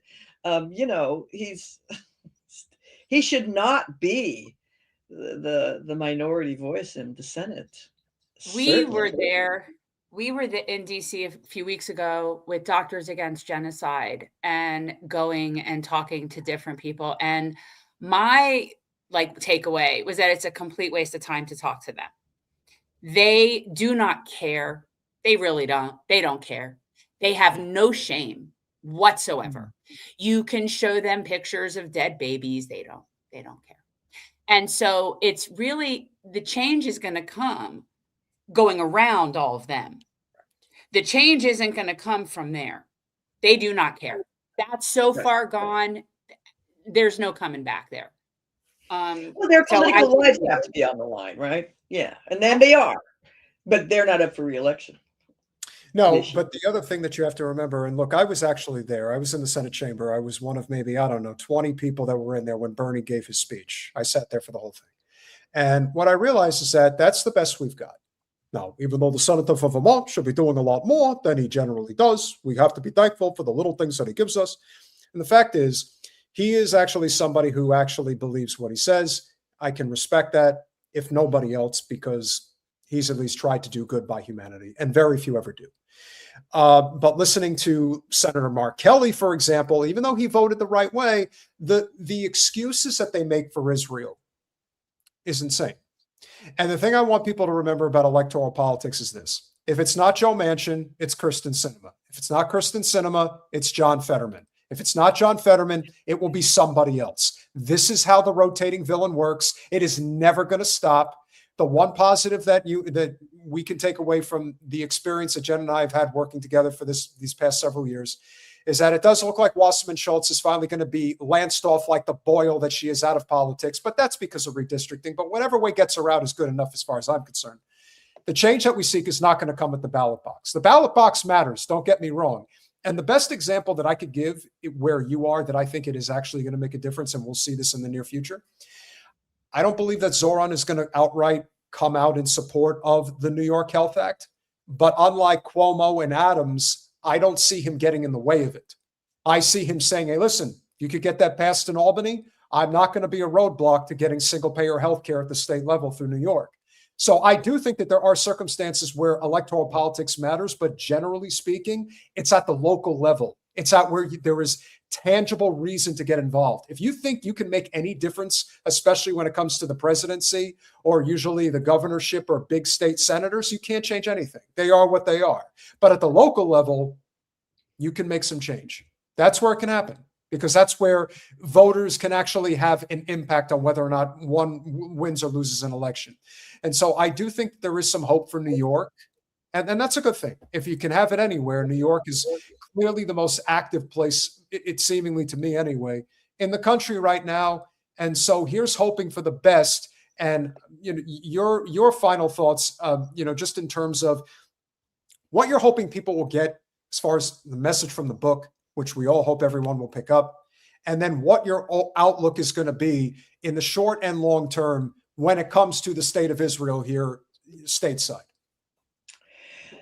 Well, back to your questions, Jen. I think in the book I'm really trying to illustrate the ways in which the media is not doing its job and is just utterly biased against in the favor of a foreign power. You know, ironically, they've never the New York Times has never said that. I think they've said genocide a couple of times, talking about, never in their own voice, right? Always a quote from someone else. Well, when Trump actually came out and said, well, we're going to have to end their civilization if they don't do what we want, the New York Times actually said in their own voice, that sounds like it could be war criminal stuff, right? They actually said that. They have never said that about Netanyahu. So I think the degree that for mainstream media, like we were moving into a very more dangerous place in elite capture with billionaire ownership, and what's happening with CBS and of course the Ellison family of Zionists and Barry Weiss and all of that stuff. And I think that that is kind of more obvious. I think that is known, and I think nobody wants that. And their ratings for CBS, they're tanking, right? Just so there are things ahead that I think now media simply has to ignore what's going on, for example, in Lebanon, because there's no way they can justify it now. So they can't justify it. It's obviously war crimes. They're wiping out whole villages. And the way the media is dealing with Lebanon is simply to ignore it. So I think that, you know, the project of the greater Israel, they're not going to stop. I just can't see them stopping, and I don't really know a way out. But I know that we have to keep searching for the truth and finding the truth, and we have to keep putting, if the international humanitarian order is now defunct because Israel just committed genocide and nobody did anything, we still have our own morals. We still have our own moral compasses. We still know what's right and wrong. And I think we have to follow that and follow ourselves and follow alternative and independent media and to really know what's going on and listen to podcasts like this. I think that's the only thing we can really do at this point. But I don't think that fascist governments have a lifespan of about 8 or 9 years in the median, and Trump is tanking so badly. For him to steal the midterms, he'd have to have his brutal guys out there, they'd have to show up en masse. I just don't know if they're so energized this time to show up and try to stop people from voting. I think that gas prices and his utter disregard for especially the white man that voted for him and how their lives aren't gotten any better. I'm hoping that they're not going to come out and block the elections or do anything like that. And I think you're right about local elections, but there may be a role for the midterms to rein this stuff in. I don't know. I wish it would. I wish I had this thought that, oh, well, if they win the midterms, they'll be able to stop this. But Joe was president when this all started. What indication do we have that the Democrats are enough of them that they're going to stop? I don't know. They had a majority with Obama and they were still deporting people left and right. I think it's all the same. It's all the same. Well, it's true. It's all the same. It's all the same neoliberal, empire politics. And but at least we know that Israel is a settler colony. I don't know, that we've made some progress. Well, there is more awareness. Genocide bad, right? Well, that's why we say that Democrats are much worse than Republicans in the sense that they protect empire much more effectively. There's no difference between Tony Blinken and Stephen Miller. Stephen Miller is a complete scumbag of a human, and Tony Blinken is a man about town, but they're all headed for the same place. They both want to see the genocide of the Palestinian people. They all believe in the Greater Israel Project. The only difference is Tony Blinken is a much more effective statesman than Stephen Miller could ever be. And that's the big difference. You know, and they've promised 100 million immigrants out of this country. That's ethnic cleansing.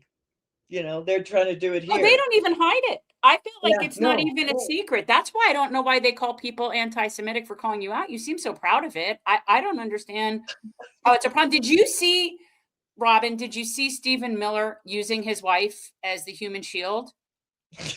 Did you see this? Yes. And steering her with her breast? Did you see him holding her by her breast and steering her as a human shield through the crowd? Did you see Kash Patel hiding under a table? He's the FBI. But do you agree? Like, this was my thought that I said before, like, as somebody, and I went to journalism school very many years ago. But as somebody who has more of a mindset of like, I used to want to be like Edward R. Murrow, right? Like, this was where I'm coming, like old school, right? Those people would have never gone to a White House Correspondents' Dinner. To me, the fact that that exists, the fact that that exists is the failure of the Fourth Estate. Am I right? Absolutely. Absolutely. And, you know, the idea that to be a good journalist, I mean, to be an intrepid journalist, to be a muckraker, investigative journalist, you have to have passion. You know, you have to be intelligent. You have to give people background information. You know, it's a big job for big people with big hearts and big intellect. These people in media, you know, they're supposed to be seasoned journalists, and yet they're falling for the worst war propaganda that was invented during the First World War with babies and raping women, and then we repeat it in the 21st century. It's the same stuff, and these people are supposed to know what they're doing. They've been hanging out with government officials too much. Remember that movie, the front page? It was Ron Howard movie, and I'm gonna have to see it now. And then when the editor tells, I think it was the Glenn Close character, don't have lunch with these people. You're not going to have lunch with. You're not going to be friends with these people. You're talking about The Paper. That was a very good The Paper, yes, The Paper. That was it. Yeah, no, that was yeah. Well, that's where we've become now. But the problem is that the only way that people can even have access to those spaces, like the press room, are because they're team players. If they weren't, they don't have access. But I would suggest that we don't need access because they don't ever tell you the truth anyway. Like, I don't understand why anybody shows up at those press conferences. Well, yeah. Why do you think they go? Yeah. I think they go because of this relationship that journalists in DC in the Beltway have with the White House, and if they don't get the quote, and then everybody winds up getting the quote, and that's why it's also standardized. And I think you're right. The White House Correspondents' dinners, so those people used to organize the people that were allowed to get into the press. That's now done by the White House. And and you know, Trump never went to a correspondence dinner before. He was always interesting, right? And this one he happens to go to. So interesting. And now all of a sudden, did you notice how everybody was on message? All of the influencers, the right wingers. We need the ballroom, but the ballroom wasn't at the ballroom. You're not going to be in the greatest ballroom you've ever seen, and there won't be any more shootings. I can promise you. That's the way it's going to be. Let's end on a positive note. I wasn't sure if we were going to be able to slide in this clip, but this is actually something that's what this shows. What are you showing? No, you'll like it. What this shows, what we've always talked about, the indelible human spirit that is personified by the Palestinian people cannot be overstated. It just can't be. To go what they've gone through, what they're still going through, and yet they just had their first elections.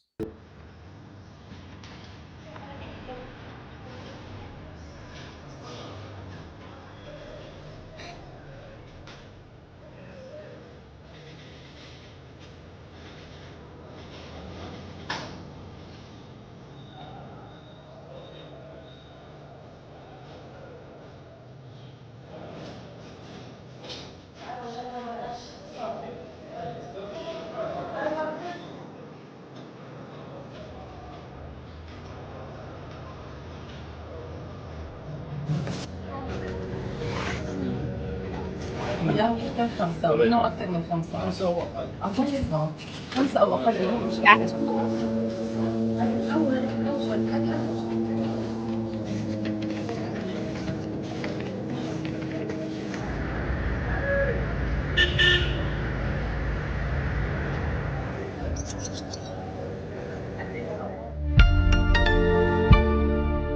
surprised they just don't bomb the entire voting site. You know what I'm saying? I mean, Well, you want to give them more ideas?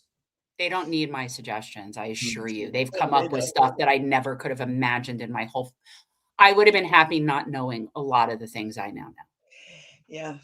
Yeah, and then notice how the mainstream media has completely ignored the Francesca Albanese report on torture and rape. Oh. No, they just keep sanctioning that her. answers the rape story right there, right? They just sanction her. We'll just sanction her. That'll be it. We'll fix the problem by taking away any access she has to her life. Won't somebody please acknowledge what happened on October 7th? Can't we just acknowledge that? But do you condemn Hamas? But do you condemn? Yeah, they called in the Hannibal Directive and they killed civilians. And we'll never know because they'll cover it up and there's no evidence now. We'll never know how many civilians were actually killed by Hamas and how many civilians were actually killed by the Apache helicopters bombing indiscriminately at the rave and the tanks shooting into the kibbutz Be'eri and Al-Far that destroyed those buildings. You know, that was Hamas. I will err on the side of reason and logic and Occam's razor.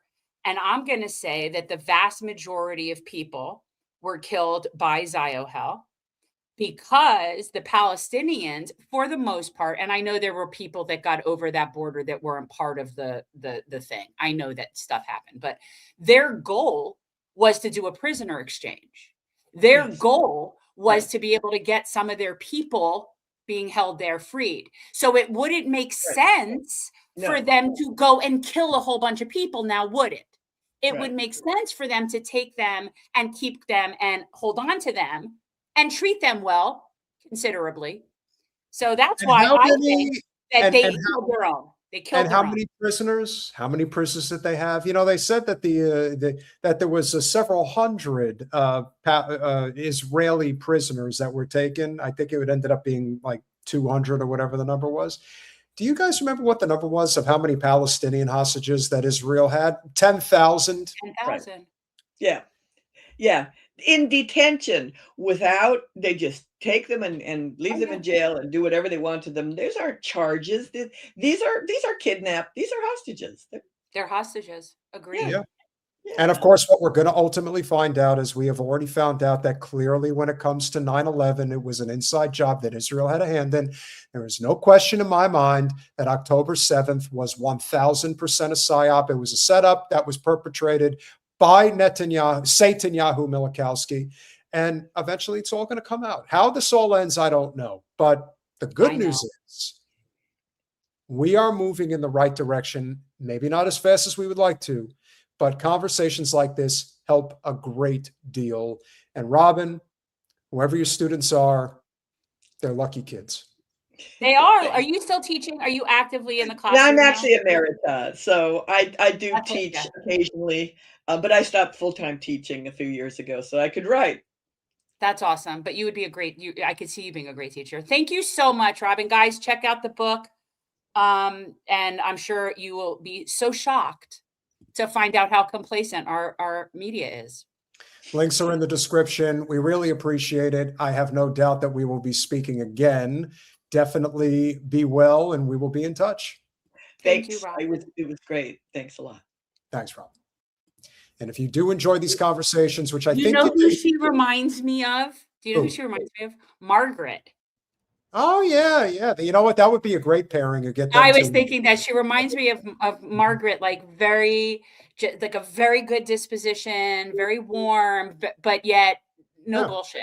Just no bullshit. It's a New York thing. I mean, come on, you know the two of them. Oh, I didn't think of that, but yeah. Well, it's again. I always say when it comes to where we're from, even though Robin's from SoCal, but she's living in New York and I think has been adopted as a New Yorker. Robin, we can see you. Do you know Margaret Kimberly? Do you know Margaret? think she does Yeah, know. you do. Okay. It's a compliment. That's all I was saying. It's a compliment when I say, because I love Margaret and she always teaches me so many things. One thing I always say about where we come from, where I come from, is this. We could be assholes, but you never have to question whether we're telling the truth or not. You always know where we stand on anything. And that's why speaking truth to power, especially in New York, is a very common practice, whether you like it or not. And that's also why some of the biggest Zio scum happen to be in New York. At least you don't have to question where they're coming from.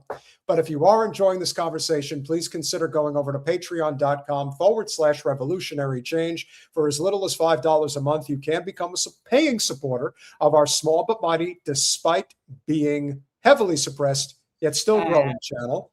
I want to give a big shout out to Jim Talib with the $5 super sticker. Thank you as always. Citizen Pendejo with the 20 pesos. PDF Media's mad was we calling BS on left-right divide. That's what, if there is one thing they don't want is anyone thinking, oh, wait, this is a class war. And the people in the working class are starting to come together. And by the way, guys, if you hear the word working class, that means you're part of pretty much the 95 to 99% of the population. Just keep that in mind. Right. Can we also, I love that people say PDF, and I also really love that how the Iranians have really pushed this Epstein class phrasing, because I think it pisses them off so much, and that pleases me. So I love, like, when Professor Morandi calls them the Epstein class. I think that's particularly you can't shake it. Well, you could say, really funny. You're a really terrible person for bringing up the fact that I'm in the Epstein files. I'm not a rapist. Who says that? Totally not a rapist. I'm not a rapist.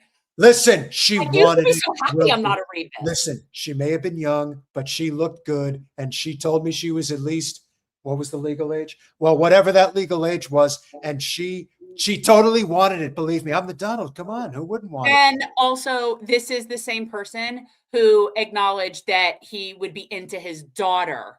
I would totally date her if she wasn't mine. I mean, yeah. Oh, don't think I forgot that. He's disgusting. Citizen Pendejo with the 20 pesos. After Myanmar, how isn't Sandberg at the Hague, Jen? Hey, listen. Will you hide her? The truth is, in the realm of the people that are responsible for this, she isn't in the top like many. She isn't. I'm so not surprised and yet disappointed at the same time about that. I'm telling you, it sucks. Piano Man with the $10. Love you both for your unwavering and courageous fight for truth and justice against these corporate paid media State Department stenographers. We appreciate your support, my friend. It means a lot.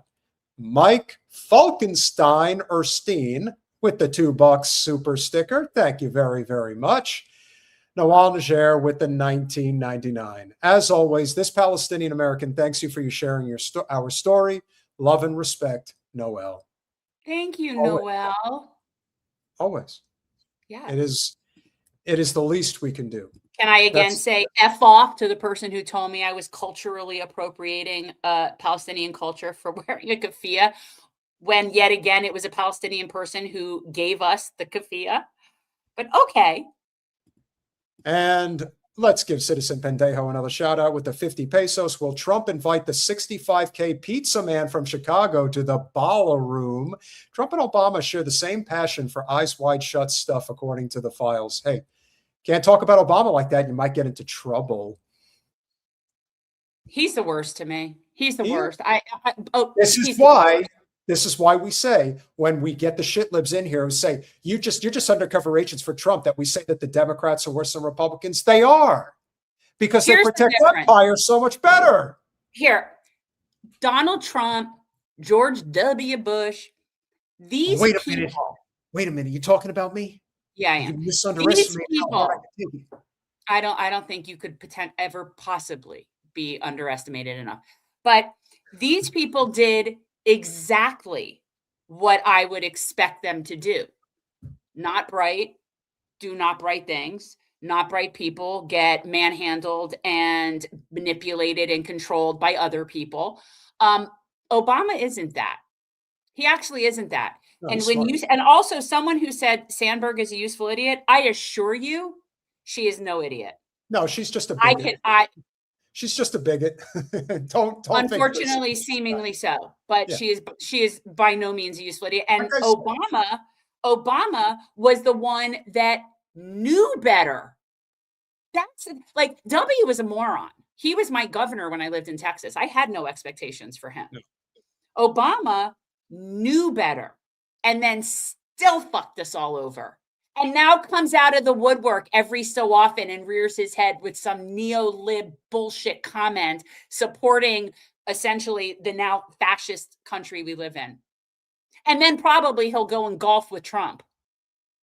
When it's all said and done, yeah, probably. Hey, listen, you remember them when they were sitting at which was it, I don't remember which funeral it was. I think it was maybe Jimmy Carter's funeral. So at Jimmy Carter's funeral, they're sitting there. They're sitting next to each other and they're cracking jokes the entire time. It's like, do you not understand that this is it's a small club and you're not, he said it's a big club and you ain't in it. In truth, it's a small club and you're not invited.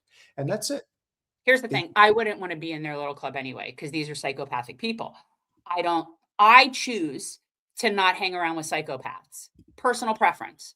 But when we look at somebody like Obama, who really was the bait and switch, really it was. I mean, even if he weren't as progressive as we would have liked, it was way worse than just not being as progressive as we liked. It was a complete switch and a complete playing for the other side. And that's just what we got with him. And we still hear the stories today. Oh, it was all about the tan suit. That's what you didn't like about him. Let me tell you something. Exactly. This is how I feel too, Henry. And I know that sounds crazy to people, but here's the thing. Obama was the president that we've had in the most recent years. He had a mandate. He had a mandate. He had a super majority. Legitimate. He had legitimate and a super majority, the intelligence, the wherewithal, and still didn't do shit that needed to be done, and still basically just carried water for the establishment. Even if you throw everything at the wall about the impediments, things that could have been done, here is one thing I know with absolute certainty, that if Obama wanted a public option to be put through in the first 100 days in 2009, he would have gotten it through. Yes. That would have made it. Single payer probably wouldn't have made it, but a public option, what if he wanted it, he would have gotten it. Do you know why? We say he still has higher deportation amount at this point in time. Obama still wins. Mm-hmm. The biggest reason why he didn't do anything is because at the end of the day, Obama wanted to be rich and powerful, and now he is. I'm so disgusted. He made his deal with Jamie Dimon, and he lived up to. This is the thing about being in the club. You simply have to play the game. If you this is a good assessment, Kathy. That's exactly. Yeah. Exactly. Did you really have expectations that, oh yeah, totally, I care about the really hardworking working man of the people. You know, I've only been bankrupt. I've only gone through Chapter 11 5 times. I stiffed people on their bill. Mehdi, the first time I was old enough to vote, sweetheart, I voted for Bill Clinton. Okay. As to the two of us, I have a lot more atoning to do in that regard. You're good. Do. But I'm rich and powerful, and I went to Epstein's Island, and they still can't get me. Plausible deniability. That's what ends up happening. He's the smoothest one ever. There's nobody. He is the smoothest son of a bitch nobody of all time. JFK could never be as smooth as Bill Clinton. Bill Clinton was, the smoothest of all time. Mm-hmm. Guys, as you know, we've started a Substack at Revolutionary Change. Make sure that you subscribe. It does not cost anything. We're almost assuredly just going to keep it as a non-paying subscription. We want you to join. We want to try to get an email list going. We want to make sure that people are finding the live stream when we go live as often as we can, as well as the clips. So if you can, and I believe this is an easier way to grab the link, please make sure that you do. We really appreciate it. Jen, where would you like to go? Well, I'm not sure which one of my things was up, and I'm not sure what do you have left. I mean, we have to talk about what we have to talk about what happened in Tel Aviv. We have to talk about. Okay, so cover what we have to talk about, and then the things that nothing that I have is like pressing, but there are things that I think need to be pointed out. But so yeah, go ahead. There is a reason why we cannot stop talking about this. It's because every day the Zio scum Israelis will give us a reason to talk more and more about what it is that they do and why we have to go after them. And yes, this is 1000% a Zio hunter type situation, even though it appears that these guys are underage. It would appear, but who the hell knows? Here's what we do know. 7 Jewish men in Israel literally lynched an Ethiopian immigrant working in a pizza shop. He asked them not to spray confetti in the store, and they dragged him out of there and beat him to death. FYI, this is reported in the Israel press. Colin, if you will, pull up the article from Times of Israel. So this is a lynching. And so I did a little digging into this, by the way, and we have seen an increase in lynchings in our country as well. And we've talked about it a little bit, not as much as we should have. I did speak of it during our Mission Abolition thing. We've been seeing a rash of lynchings of Black men in public places in this country. But I did a little research, and this whole thing about Zio teens and lynching, this isn't new. I don't know if you did that, if you looked into it at all. This is a common thing, actually. This is something that has gone on for years. And these teenagers will get a slap on the wrist and go about their lives. So yeah, this isn't that rare. That's what I'm pointing out. Well, the thing that you also have to remember, which I think is also, again, the tie-in between the Zios and the Nazis is so stark, because once D-Day happened in June of 1944, obviously it was only a matter of time before the Third Reich was finished. One of the aspects of the Third Reich that really kept them afloat for the next year, or a little less than a year, but almost a year, at least 10 months, was the Hitler Youth. The people who were indoctrinated from the early 1930s within in their mind that, hey, listen, Hitler's God and you have to believe whatever he says and die for him if necessary. And is this true? Is Petach Tikva been like, I actually know that town.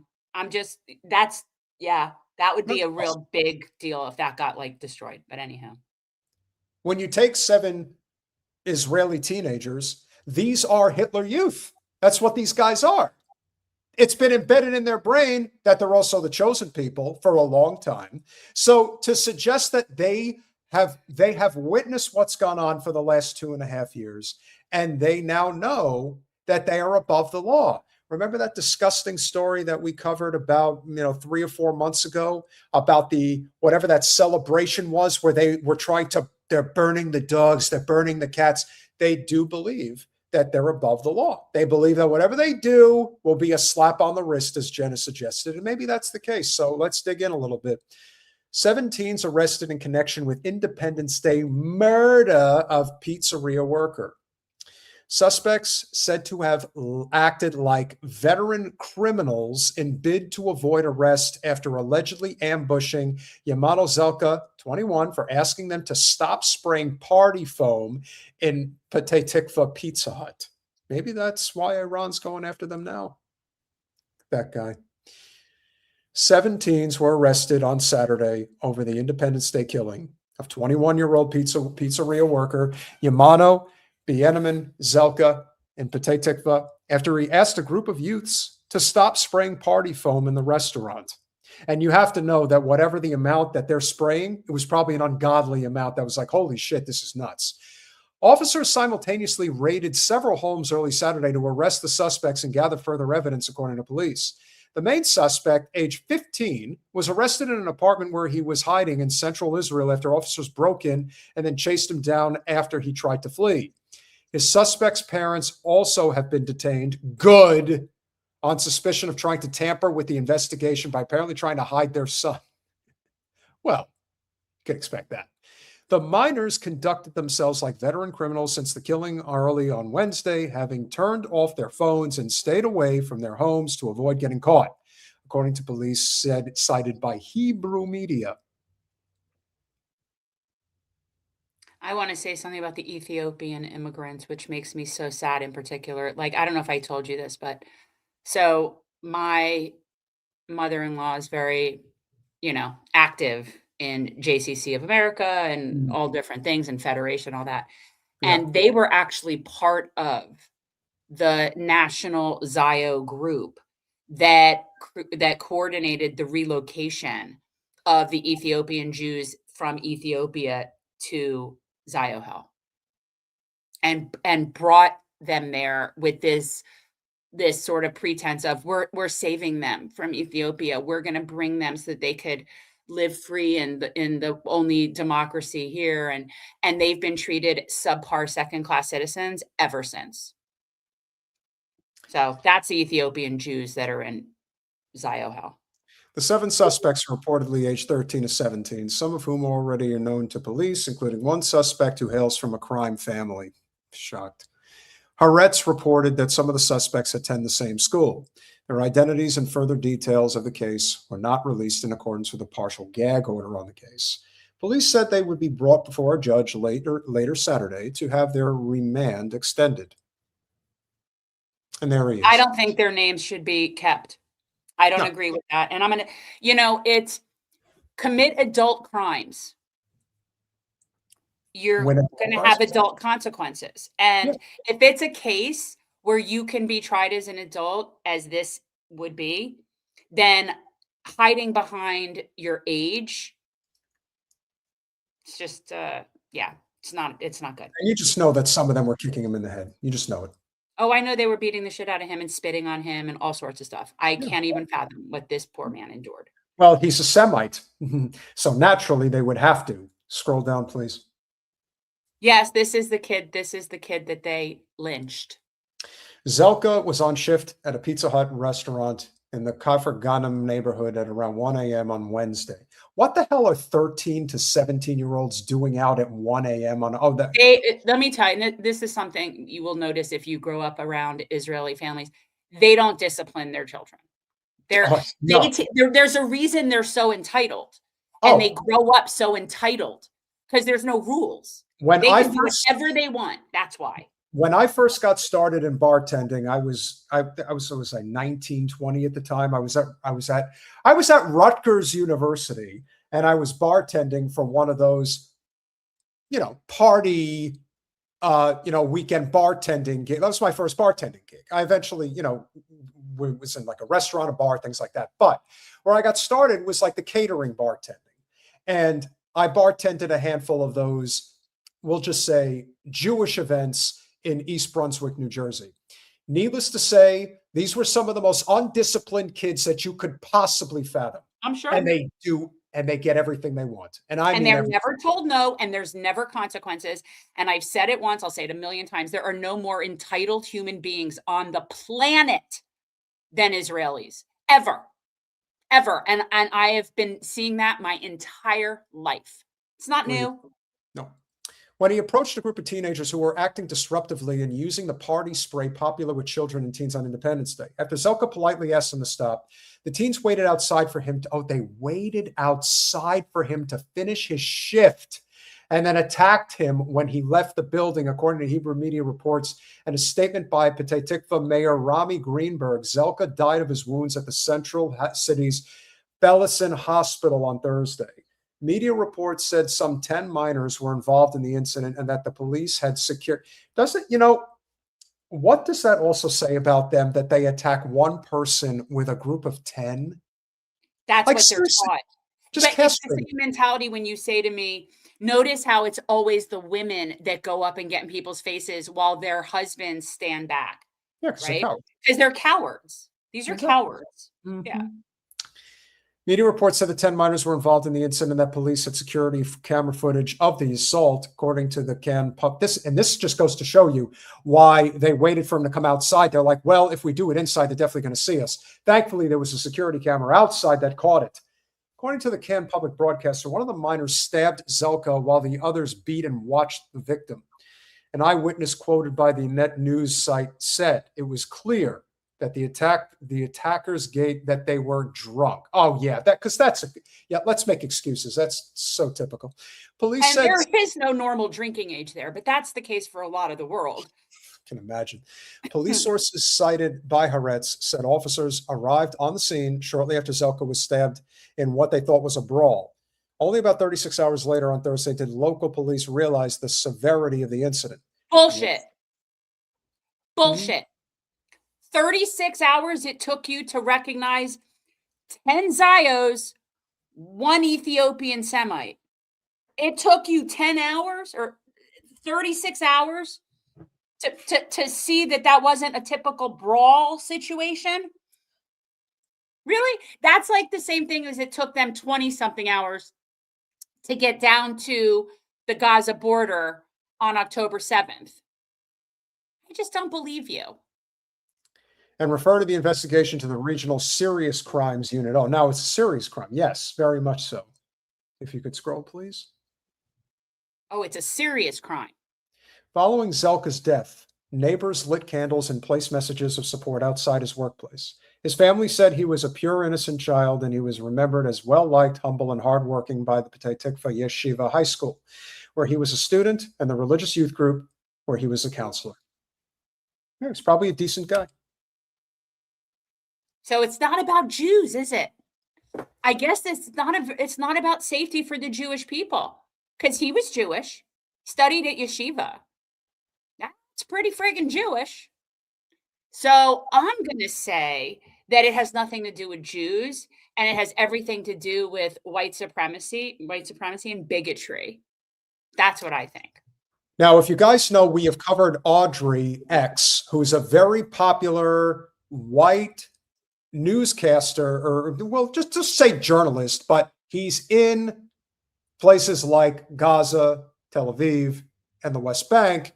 And because he's such an obvious white man, the Zio scummers don't like him. They don't like that he covers the genocide that's going on. So here's an example of, much like what happened here with Zelka, this is what they were trying to do to Audrey, and it got caught on camera. Wait, just let me say this. It's not Yiddish people. It's not Yiddish people. My people were Yiddish people.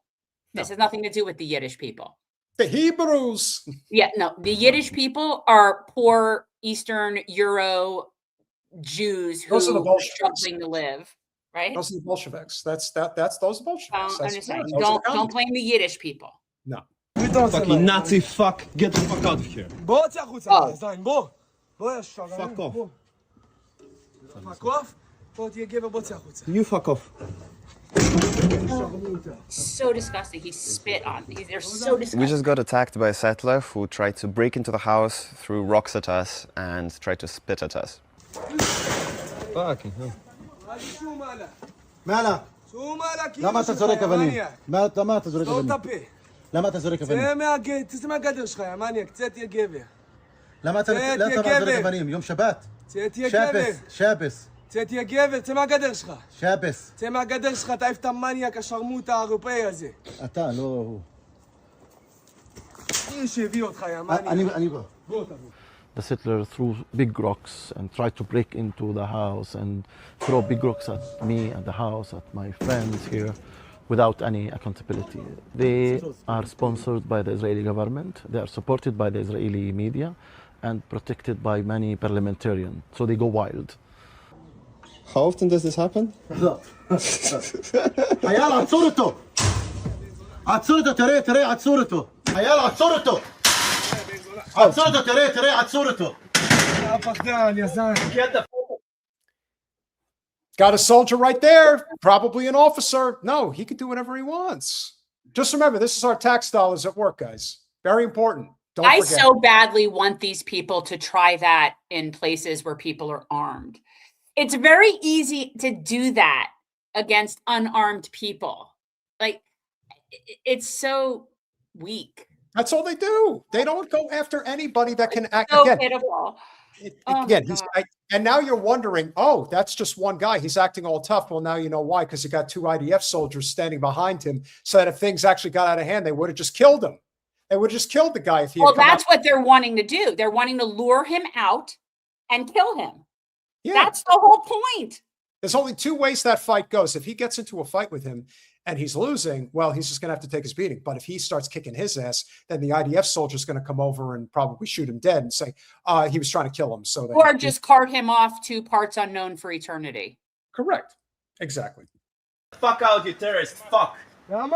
عطورته حيال shoot him as you shoot Palestinians. Shoot him. Yes, shoot it is in the legs. West Bank. Yes. Shoot him in his legs. Shoot him حيال as you shoot Palestinian kids. Shoot him in the legs. נזיין אותך. עוד 5 דקות על הבית שלך יא שרמוטה יא זין. אני מפחד ממך. אתה יודע שאתה מפחד. כן, כן. כן, אם לא היית שם גדרות יא מזדיין יא מחוואף. לא היית שם יא בן שרמוטה. Oh, yes. You know, I was attacked many times here. I filed many complaints. I filed complaints against soldiers, against settlers, with videos attacking me, destroying my property, and without any real accountability. You know, he will be released in a few hours. To be fair to the Israeli army, they did for once tell him to leave, and then he attacked them, and in a truly rare turn of events, he got arrested. And of course, he'll be out in a few hours, and he's likely going to be back, but at least for now, he's under arrest. They do everything possible to make our life impossible, to force us to leave. But they're not going to leave. That's the difference. I just wish, like, honestly, there's so many moments when I think it would be nice if they could get arms and arm the people in the West Bank and let those people go try that when people are armed and see how that turns out for them. It's very easy to do that for people that have no arms.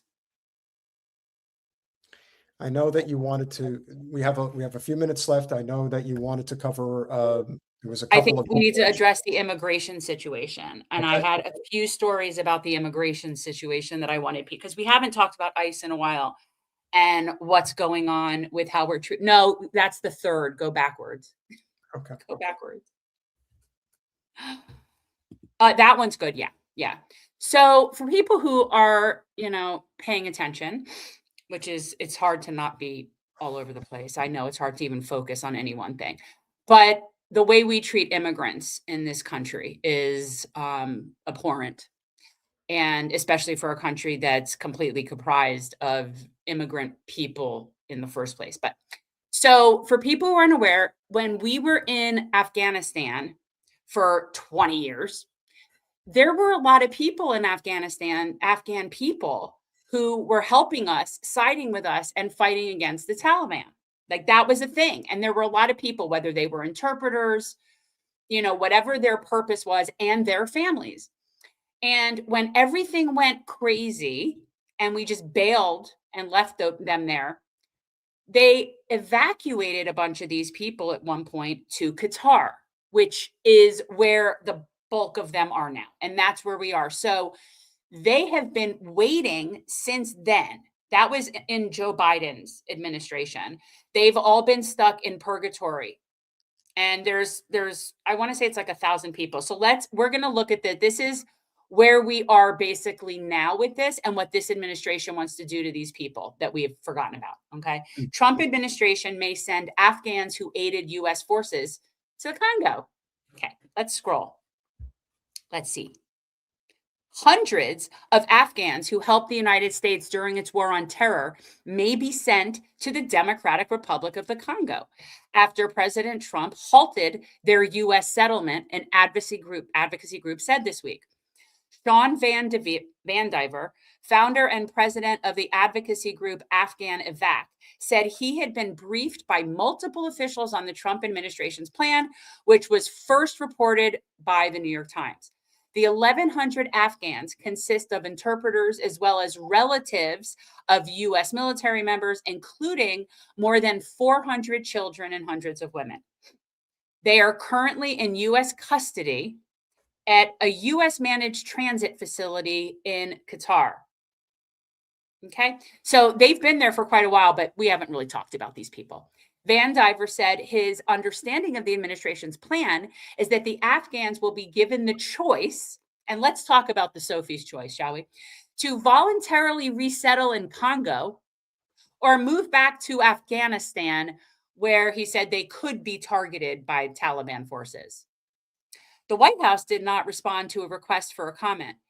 The DRC is not a responsible option, Van Diver said. You cannot call a choice voluntary when the two options are the Congo and the Taliban, civil war, or an oppressor who wants to kill you. Okay, keep scrolling, please. This is how we're treating the people that helped us. Yeah, don't help us. Don't help us. Congo is experiencing one of the world's worst humanitarian crises as armed groups fight over territory with millions of people displaced. According to the UN Refugee Agency, 8.2 million people were displaced as of September 2025, with the number expected to reach 9 million by the end of the year. In the Congo, where we're now sending the people that helped us in Afghanistan to a country they've never been, don't speak the language, and have no connections. We're sending them to this place with all these other displaced people. Congo, already hosting over 600,000 refugees and in an active armed conflict, is not considered a safe or suitable resettlement option. But that's where we're at, people. That's where we're at. This is not trying to resettle. This is trying to send them back to Afghanistan, where the Taliban has documented record of killing people with U.S. service ties. Of course they will. Mm-hmm. So, okay, this is what, all right. So this is going on right now while they're also trying to denaturalize citizens here. This is also happening. 1,100 people, we're just going to send them to a country they have no connection to. Why can't they come here? So they were good enough to help us. They were good enough for us to use their services, but they're not good enough to live here. We don't trust them to live here. Okay. So, all right, we can move on. That's immigration story number one I wanted to share with everybody. Okay. This has also been going on and people do not realize. So in an ICE detention facility in Michigan, there has been a hunger strike that has been going on in protest of the conditions. And this is another one of those stories that I've been meaning to talk about, and just we need to know. Okay. So lawmakers and activists demand answers after ICE detainees launch hunger strike at Michigan facility. Okay. The North Lake Processing Center. Yes, they're called processing centers because that's what they are. They process people. Lawmakers and civil rights groups in Michigan are demanding an independent investigation of the North Lake Processing Center. This is in Baldwin. I'm not sure where that is in Michigan. The initiative came after immigrants under custody in the privately operated ICE facility launched a hunger and labor strike to protest what advocates described as medical neglect, inadequate food, and prolonged detention. The ACLU of Michigan and Michigan Immigrant Rights Center called on Congress to require an independent investigation into the facility. This is not going to happen.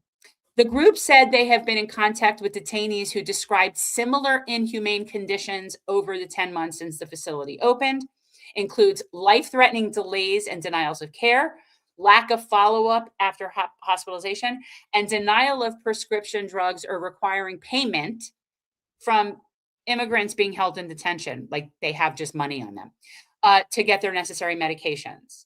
Some have described witnessing people in severe medical distress or collapsing and having to beg staff sometimes for hours to provide medical care.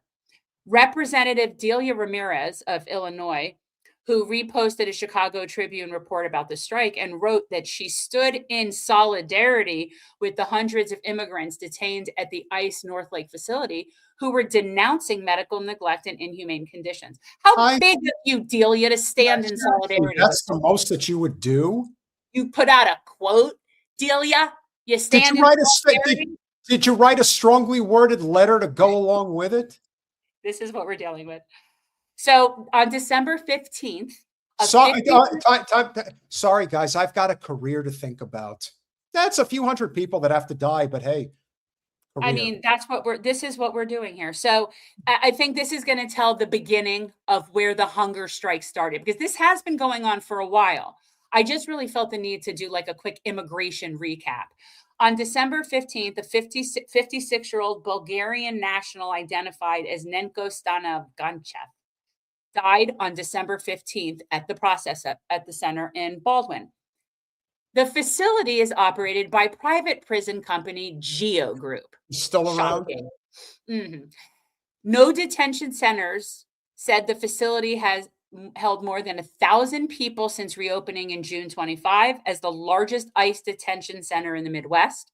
The coalition has said that the center has previous history of hunger strikes when Geo operated it as an immigrant-only federal prison. Oh my God, they needed bodies to fill their prison. They needed bodies. Meanwhile, these people are being held without due process. I want to make that very, very clear. These are people that have not had due process. These are people that have been rounded up and are sitting in a prison where we send people that have been convicted of crimes, and they're sitting there, no due process. And so there is a hunger strike. So the protest began a week ago. A statewide coalition said that men held multiple units at the GEO group-run facility have chosen to refuse food. They said detainees were protesting dangerous conditions. We demand competent doctors, better medical care. The food here is absolute garbage. And above all, an end to the procedural delays we are suffering through inside these walls. Scroll. Executive director of the ACLU said the organization had opposed the reopening of the detention because of fears of its condition. So it had already been closed down because of its conditions from previous hunger strikes. Then it was reopened to house ICE detainees because why not have GEO Group make some money in this whole mix? You know, get a few extra bucks. Everything's about profiting.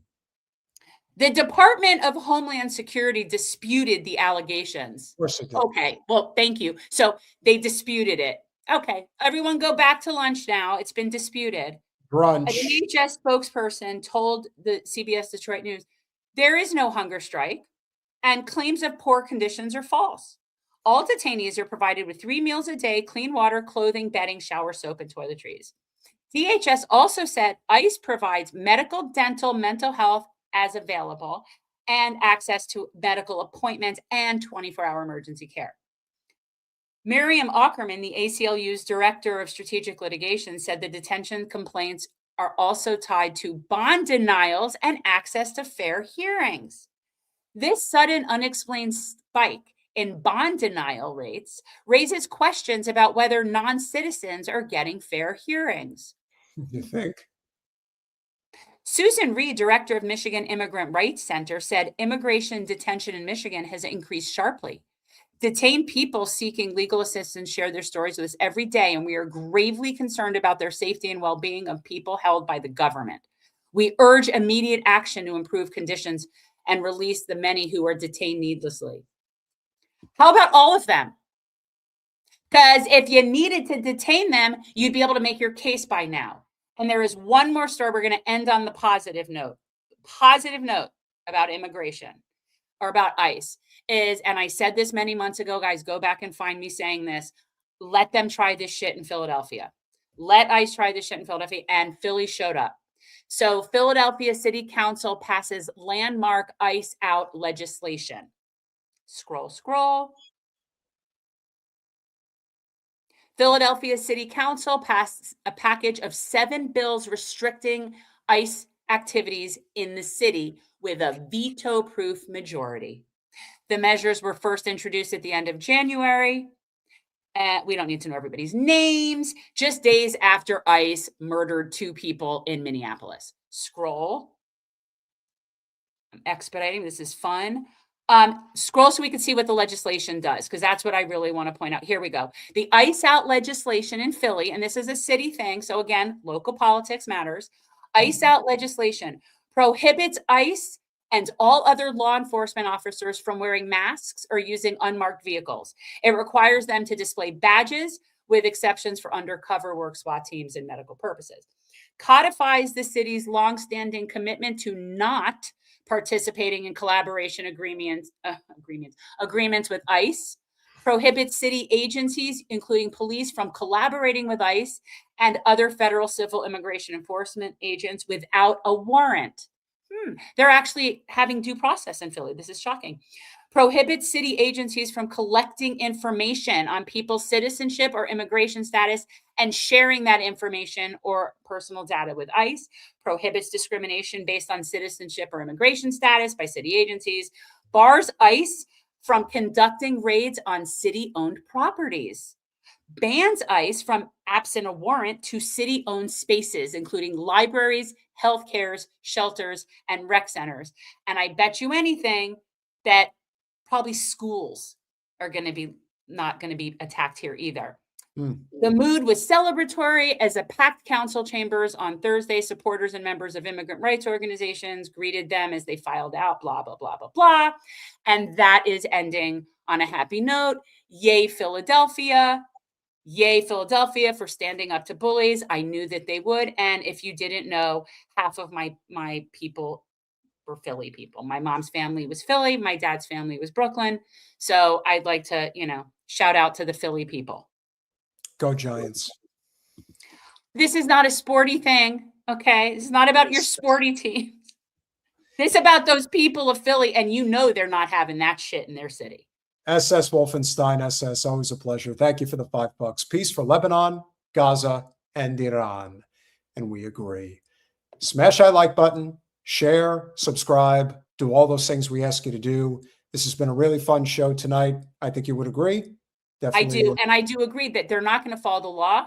Let them try that shit in Philly. Yeah, it's not going to end well. That's the difference. You're right. They're not going to follow the law, but they're going to come up against a law enforcement that actually will stand with its people. I've seen Philly. These people are not messing around. Their law enforcement will have their back. No, just tell them they're all Cowboys fans. Trust me. And they all act like Cowboys anyway. So that'll be the quickest way to put it to bed. Smash that like button, share, subscribe, do all those things we ask you to do. We love you all. We appreciate you all. We will see you Thursday. Free Palestine. Palestine. Good night, guys.